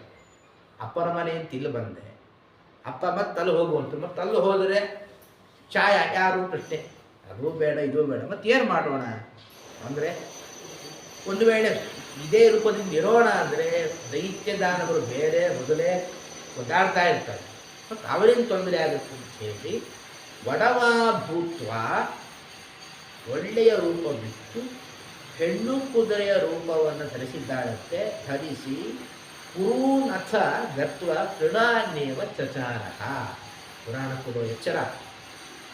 ನಾವು ಒಂದು ತೀರ್ಮಾನ ಏನಾದರೂ ತಪ್ಪು ತೆಗೆದುಕೊಂಡ್ರೆ ಆಗುವ ಅನರ್ಥಕ್ಕೆ ಸಂಜ್ಞಾದೇವಿಯೇ ಸಾಕ್ಷಿ. ಸೂರ್ಯನ ಲೋಕದಲ್ಲಿ ಇದ್ದ ಆ ಸಂಜ್ಞಾದೇವಿ ತಾನು ಒಂದು ತೀರ್ಮಾನ ತೆಗೆದುಕೊಂಡು, ಏನು ತೀರ್ಮಾನ ಅಂದರೆ ಈ ಬೇಡ ಬಿಟ್ಟು ಬರೋಣ ಅಂತ ಬಿಟ್ಟು ಬಂದವರು. ಆಹಾರ ಏನು ಅಂದರೆ ಸಾಮಾನ್ಯ ಕುದುರೆಯಂತೆ ಹುಲ್ಲನ್ನೇ ತಿಂತಾ ಉತ್ತರಾನ್ ಕುರು ಆ ಪ್ರಾಂತ್ಯದಲ್ಲಿ ತಾನು ಸಂಚಾರ ಮಾಡ್ತಾ ಇದ್ದಾರೆ. ಇದು ಅವಳ ಕಥೆಯಾಯಿತು. ಹಾಗಾಗಿ ಯಾವುದೇ ಒಂದು ತೀರ್ಮಾನ ಮಾಡುವಾಗ ಮೂಗಿನ ತುದಿಯಲ್ಲಿ ತೀರ್ಮಾನ ಮಾಡಬೇಡಿ, ಹಿರಿಯರ ಸಲಹೆ ತೆಗೆದುಕೊಂಡು ತೀರ್ಮಾನ ಮಾಡಿ. ಅದಾದ ಮೇಲೆ ಇಲ್ಲಿ ಏನಾಯಿತು, ಒಂದು ಘಟನೆ ಆಯಿತು, ಭಾಳ ಸುಖ ಪುರಾಣ ಉಲ್ಲೇಖ ಮಾಡುತ್ತೆ. ತಂ ಶಶಾಪತತ ಕ್ರೋಧ ಸಾವರ್ಣ ಜನನೀ ನೃಪ ಚರಣ ಪತತ ಮೇಷಃ ತವೇತಿ ಭೃಷ ದುಃಖಿತ. ಆಮೇಲೆ ಸೂರ್ಯನಿಂದ ಸಂಜ್ಞಾದೇವಿಯಲ್ಲಿ ಹುಟ್ಟಿದವರಿಗೆ ಶನೈಶ್ಚರ, ಇವರು ಗ್ರಹಕ್ಕೆ ಅಧಿಪತಿ ಯಾರ? ಸಾಮಾನ್ಯ ಒಂದು ಅಂಶ ನಾವಿಲ್ಲ ಅರ್ಥ ಮಾಡಿಕೊಡ್ಬೇಕು. 7.5 ಅಂತ ಹೇಳ್ತಾರೆ, ಗ್ರಹಗಳಿಂದ ಕಷ್ಟ ಬರುತ್ತೆ ಅಂತ. ಅದು ಹಾಗಲ್ಲ, ಬರುವ ಕಷ್ಟಕ್ಕೆ ಸೂಚಕ ಅಷ್ಟೇ. ಯಾಕೆಂದರೆ ನಾವು ಮಾಡೋ ಜನ್ಮಾಂತರದ ಪಾಪಗಳು ಅವೆಲ್ಲ ಏನಿರ್ತದೋ ಅದಕ್ಕೆ ಸೂಚಕವಾಗಿ ಗ್ರಹಗಳು ಆ ಸ್ಥಾನದಲ್ಲಿ ನಿಂತು ನೀನೇ ಮಾಡುವ ಜನ್ಮಾಂತರದ ಕರ್ಮ, ಅದರ ಫಲ ನೀನೇ ಉಣ್ಣಬೇಕು, ಅದನ್ನು ನಾವು ತೋರಿಸಿಕೊಡ್ತೇವೆ. ಉಪಾಯ ಏನು ಅಂತ ಅದು ಸೂಚಕ ಹೊರತಾಗಿ ಅದರಿಂದಲೇ ಕಟ್ಟ ಬಂದಿಲ್ಲ. ಯಾವಾಗ ಒಂದು ಸಂತಾನ ಆಯಿತು, ಯಾವುದೇ ತಾಯಿಗೆ ಅವರ ಸಾಮಾನ್ಯ ತಾಯಿಗೆ ತನ್ನ ಮಗುವಿನ ಮೇಲೆ ಪ್ರೀತಿ ಹೆಚ್ಚು ಅಥವಾ ತನ್ನ ತಂಗಿಯ ಮಗುವಿನ ಮೇಲೆ ಪ್ರೀತಿ ಹೆಚ್ಚು ಅಂದರೆ ತನ್ನ ಮಗುವಿನ ಮೇಲೆ ಪ್ರೀತಿ ಹೆಚ್ಚು. ಅಕ್ಕಸ್ಥಾನದಲ್ಲಿದ್ದಲ್ಲ ಭೇದ ಭಾವ ಶುರು ಮಾಡಿದ್ದು. ಪಾಪ ಸಾಧ್ಯದೇವ ಮನು ಪಾಪ ಸ್ವಲ್ಪ ಬಹಳ ಮೆದು ಸ್ವಭಾವ, ಅವನದು ಹೆಚ್ಚು ಉಲ್ಲೇಖ. ಯಮದೇವರು ಸ್ವಲ್ಪ ಜೋರಂತೆ, ಯಾಕೆಂದರೆ ಅವ್ರ ಸ್ಥಾನವೇ ಜೋರು, ಅವ್ರ ಪೋಸ್ಟೇ ಎಲ್ಲ ದುಷ್ಟರಿಗೆ ಶಿಕ್ಷೆ ಕೊಡೋ ಪೋಸ್ಟ್ ಆದರೆ ಯಮದೇವರು ಮೊದಲೇ ಜೋರು. ಅವ್ರು ಹೇಳಿದ್ರಂತೆ, ಅಮ್ಮ ನೀ ಯಾಕೋ ಅಸಡ್ಡೆ ಮಾಡ್ತಾ ಇದ್ದಿ, ಇದು ಸರಿಯಾಗ್ತಾ ಇಲ್ಲ, ನಾವು ಹೋಗಿ ಅಪ್ಪಂಗೆ ಹೇಳ್ತೀನಿ. ಛಾಯೆ ಮೊದಲೇ ಗಾಬರಿ. ಯಾವಾಗ ಅಪ್ಪಂಗೆ ಹೋಗಿ ಹೇಳ್ತೀನಿ ಅಂತ ವಿಷಯ ಹೇಳಿದ್ರು ಕೋಪ ಬಂತಂತೆ. ಸಶಾಪ, ನೀನು ಕಾಲು ಬಿದ್ದು ಹೋಗಲಿ ಶಾಪ ಕೊಡಲಿಲ್ಲ. ಅಲ್ಲಿ ಯಮನಿಗೆ ಖಾತ್ರಿ ಆಯ್ತಂತೆ, ಖಂಡಿತ ಇವಳು ತಾಯಿ ಅಲ್ಲ, ಯಾಕೆಂದ್ರೆ ಕುಪುತ್ರೋ ಜಾಯತೆ, ಕೆಟ್ಟ ಮಗ ಹುಟ್ಟಿಯಾನ, ಆದರೆ ಕೆಟ್ಟ ತಾಯಿ ಮಾತ್ರ ಇನ್ನೂ ಹುಟ್ಟಲ್ಲ. ನೋಡಿದ್ರೆ ನನಗೇ ಶಾಪ ಕೊಡ್ತಾ ಇದ್ದಾಳೆ, ಖಂಡಿತ ಕಾಲು ಬಿದ್ದರೂ ಚಿಂತೆ ಇಲ್ಲ. ಯಾಕೆಂದರೆ ಮಾತ್ರ ಸ್ನೇಹೇನ ಸರ್ವೇಷು ವರ್ತಿತವ್ಯಂ ಸುತೇಷು ವೈಸೇಯಂ ಅಸ್ಮಾನಪಾಹಾಯ ಯವೀಯಾಂ ಸಂಭೂಷತಿ. ತಾಯಿಯಾದವಳು ಎಲ್ಲ ಮಕ್ಕಳಲ್ಲಿ ಸಮಾನವಾಗಿ ಪ್ರೀತಿ ತೋರಬೇಕು. ಇವಳು ನೋಡಿದ್ರೆ ಬರೀ ಹೆದರ್ಷದಲ್ಲಿ ಮಾತ್ರ ಪ್ರೀತಿ ತೋರ್ತಾ ಇದ್ದಾಳೆ ಅಂತ ಹೇಳಿ ಅಷ್ಟು ವಿಷಯವನ್ನು ಸೂರ್ಯದೇವರ ಮುಂದೆ ಹೇಳಿದ್ರು. ಯಾಕೆಂದರೆ ಆಗ ಸೂರ್ಯ ಹೇಳಿದ ಮಾತು, ನಶಕ್ಯ ಮನ್ಯಥಾ ಕರ್ತುಂ ಮಯ ಮಾತು ವಚಸ್ತರ. ಪುರಾಣ ಮತ್ತೊಂದು ಸಂದೇಶ ಕೊಡುತ್ತೆ. ಸಾಮಾನ್ಯ ಒಂದು ಕಾಮನ್ ಸೆನ್ಸ್, ತಂದೆ ತಾಯಿಯಲ್ಲಿ ನೋವು ಮಾಡಬಾರದು. ತಾಯಿಗೂ ವಿಶೇಷ, ಯಾಕೆಂದರೆ ಮಾತೃದೇವೋಭವ ಪಿತೃದೇವೋಭವ ಸೂಚಕ. ಸನ್ಯಾಸಿಗಳು ಎಲ್ಲರಿಂದ ನಮ್ಯರು, ಸಾಮಾನ್ಯ ಸನ್ಯಾಸಿಗಳು ಎಲ್ಲರಿಗೂ ನಮ್ಯರು. ಅಪ್ಪನೂ ಕೂಡ ಸನ್ಯಾಸಿಗಳಿಗೆ ನಮಸ್ಕಾರ ಮಾಡಬೇಕು, ಆದರೆ ಆ ಸನ್ಯಾಸಿಗಳ ಮತ್ತು ತಾಯಿಗೆ ನಮಸ್ಕಾರ ಮಾಡಬೇಕು. ತಾಯಿಗೆ ಜೋರು ಮಾಡುವ ಹಾಗಿಲ್ಲ. ತೀರ್ಥ ತಾಯಿ ಬಂದರೆ ತಾಯಿಗೆ ಮೊದಲು ಕೊಟ್ಟು ಆಮೇಲೆ ಉಳ್ಳವರಿಗೆ, ಇದು ತಾಯಿಯ ಸ್ಥಾನ. ನಾನೂ ಕೂಡ ಛಾಯೆ ಕೊಟ್ಟ ಶಾಪವನ್ನು ನಹಿ ಅನ್ಯಥಾ ಕರ್ತು, ಶಾಪ ಇಲ್ಲ ಅಂತ ಮಾಡಿ ನನಗೂ ಆಗಲ್ಲ. ಅಂದರೆ ನಮಗೆ ಕೊಟ್ಟ ಎಚ್ಚರ. ಇಂತಹ ದೇವಾನುದೇವತೆಗಳಿಗೂ ಕೂಡ ತಾಯಿಯ ಶಾಪ ಕಾಡಿದೆ, ನೀವು ತೃಣಪ್ರಾಯರು, ನೀವೇನಾದರೂ ಹೆತ್ತ ತಂದೆ ತಾಯಿಗೆ ಅನ್ಯಾಯ ಮಾಡಿದ್ರೆ ಅವ್ರಿಗೆ ಯಾರು ಮನಸ್ಸಾರೆ ಶಾಪ ಕೊಡೋದು ಅಂತ ಏನಿಲ್ಲ. ಮನಸ್ಸಲ್ಲಿ ಏನು ನೊಂದುಕೊಳ್ತಾರೋ ಅದು ನಿಮಗೆ ಆಗುತ್ತೆ. ಸರಿ, ಅವನು ಹೇಳ್ದ, ಹಾಗಾದರೆ ಏನು ಮಾಡಬೇಕು? ಒಂದು ಉಪಾಯ ಹೇಳಿದರು ಸೂರ್ಯದೇವರು. ಕೃಮಯೋ ಮಾಂಸಮಾದಾಯ ಯಾಸ್ಯಂತಿ ಧರಣೀತಲಂ ಶಾಪಸ್ಯ ಪರಿಹಾರೇಣ ತ್ವಂಚ ತ್ರಾತೋ ಭವಿಷ್ಯತಿ. ನಿನ್ನ ಕಾಲಲ್ಲಿ ಹುಳ ಕಾಣಿಸಿಕೊಳ್ಳುತ್ತೆ, ಆ ಕಾಳಿನ ಹುಳ ನಿನ್ನ ಕಾಲದ ಮಾಂಸವನ್ನು ಕಿತ್ತು ತೆಗೆದುಕೊಂಡು ಭೂಮಿಗೆ ಬರ್ತವೆ. ಮಾಂಸ ತೆಗೆದುಕೊಂಡು ಹೋದವೆ ನಿನಗೆ ಮತ್ತೊಮ್ಮೆ ಕಾಲು ಹುಟ್ಟುತ್ತೆ ಅಂಥೇಳಿ ಅದಕ್ಕೊಂದು ಉಪಾಯ ಹೇಳಿದರು. ಉಪಾಯ ಹೇಳಿದಾಗ ಇಲ್ಲಿ ಬಂದಿರುತ್ತೆ. ಫಸ್ಟು ಗೊತ್ತಾಯಿತು ಏನೇನು ವಿಷಯ, ಏನೇನು ಆಯಿತು ಅಂತ. ಅವರು ಬಂದು ಶಾಪ ಕೊಡಬೇಕು. ಮೊದಲು ಹೋದ್ರೆ ಮಾವನ ಮನೆಗಂತ. ಮಾವನ ಮನೆಗೆ ಹೋದಾಗ ಚೆನ್ನಾಗಿ ಬೈದರು ತಂದೆಯನ್ನು. ಮಾವ, ನಾ ಸಣ್ಣನಿಗೆ ಶಾಪ ಕೊಡ್ತೀನಿ ಅಂದಾಗ ತೊಷ್ಟು ಪ್ರಜಾಪತಿ ಆಡಿದ ಮಾತು. ನಾವು ಈ ಪ್ರಸಂಗದಲ್ಲಿ ನೋಡಿದರೆ ಸೂರ್ಯನ ಮಾವ ತೊಷ್ಟು ಪ್ರಜಾಪತಿಗಳಿಗೆ ಅವಳ ಮಗಳ ಮೇಲೆ ಕಾರುಣ್ಯ ಇರಲಿಲ್ಲ ಅಂತ ಅನಿಸುತ್ತೆ. ಆದರೆ ಈ ಪ್ರಸಂಗದಲ್ಲಿ ಅವನ ಮಾತು ನೋಡಿದ್ರೆ ಸ್ಪಷ್ಟ ಆಗುತ್ತೆ. ತವಾತಿ ತೇಜಸ ವಿಷ್ಣುಮಿದಂ ರೂಪಂ ನ ಶೋಭತೆ ಅಸಹಂತಿ ತತ್ಸನ್ನಾವನೇ ಚರತಿ ಶಾದ್ವಲೆ. ನಿನ್ನ ರೂಪಕ್ಕೆ ಸಾಕಾಗಿ ಹೋಗಿ ಸನ್ನಾರಿಯು ಹೋಗಿದ್ದಾಳೆ, ನೀನು ಅವಳಿಗೆ ಏನು ತರಹದ ಯಾವ ತೊಂದರೆಯೂ ಕೊಡಬೇಡ ಹೇಳಿದಾಗ ಆಮೇಲೆ ಆ ಹೆಣ್ಣು ಕುದುರೆ ಹುಟ್ಟಿದವರೆ ಅಶ್ವಿನಿ ದೇವತೆಗಳೇ ಹೀಗೆ ಇಷ್ಟು ಸಂತಾನದ ಉಲ್ಲೇಖ ಮಾಡಿ ಅದಾದ ಮೇಲೆ ಒಂದು ಪ್ರಶ್ನೆ ಕೇಳ್ತಾನೆ ಜನಮೇಜಯ. ಅಲ್ಲ, ವೈವಸ್ವತ ಮನು, ಎಷ್ಟು ಚಂದ ಹೆಸರು. ವಿವಸ್ವ ಅಂದರೆ ಸೂರ್ಯನ ಮಗ ಅಂತಂದು ಬಿಟ್ಟು ಶ್ರಾದ್ದ ದೇವ ಅಂತ ಯಾಕೆ ಹೆಸರು ಬಂತು ಅಂತಂದರೆ ಅದಕ್ಕೆ ಶ್ರಾದ್ದದ ಒಂದು ಮಹತ್ವ ಹೇಳ್ತಾರೆ. ಸಾಮಾನ್ಯ ದೇವ ಕಾರ್ಯಾದಪಿ ಮುನೇ ಪಿತೃಕಾರ್ಯವು ವಿಶಿಷ್ಯತೆ. ಇದು ಹರಿವಂಶದ ಮಾತು. ದೇವಕಾರ್ಯ ಇರ್ತದೆ, ಪಿತೃಕಾರ್ಯ ಇರ್ತದೆ.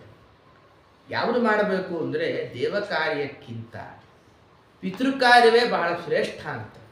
ಅದರಿಂದಾಗಿ ಏನೇ ಆದರೂ ಕೂಡ ವಿಶೇಷವಾಗಿ ನಾವು ಶ್ರಾದ್ದ ಮುಖ್ಯನ ಪಿತೃಗಳ ಆರಾಧನೆ ಮಾಡಬೇಕು ಅಂತ. ಅಲ್ಲಿ ಶ್ರಾದ್ದದ ಲಕ್ಷಣ ಏನು, ಶ್ರಾದ್ದದ ಮಹತ್ವ ಏನು, ಶ್ರಾದ್ದದ ಕುರಿತಾಗಿ ಭೀಷ್ಮಾಚಾರ್ಯರು ಹಾಗೂ ಧರ್ಮರಾಜನಿಗೂ ಆದ ಸಂವಾದ, ಆ ಎಲ್ಲ ಕಥೆಯ ಶ್ರಾದ್ದದ ಮಹತ್ವವನ್ನು ವರ್ಣಿಸ್ತಾರೆ. ಅದನ್ನು ಅಲೆನೋರೋಣ ಅಂತ ಹೇಳ್ತಾ ಇನ್ನು ಇಂದಿನ ಚಿಂತನೆ ಅದು ಗಣಪತಿ ಅಂತರ್ಗತ ವಿಶ್ವಂಭರಣ ಒಂದು ಪ್ರೇರಣೆಯಿಂದ ಆಗಿದೆ.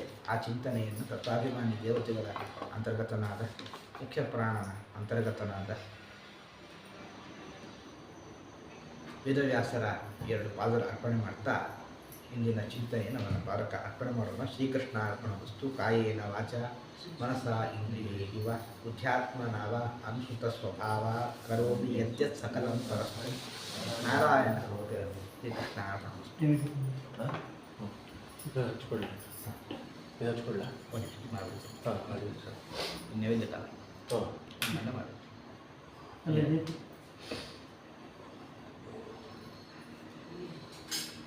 ಚೌಕ್ ಮಾಡಲ ತಗೊಂಡು ಸ್ವೀಕಾರ. ಹಾಂ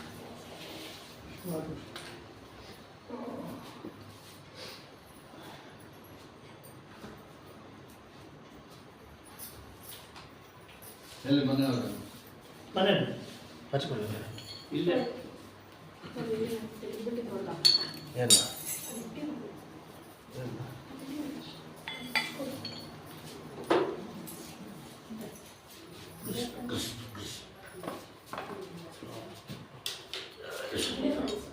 ಹಾಂ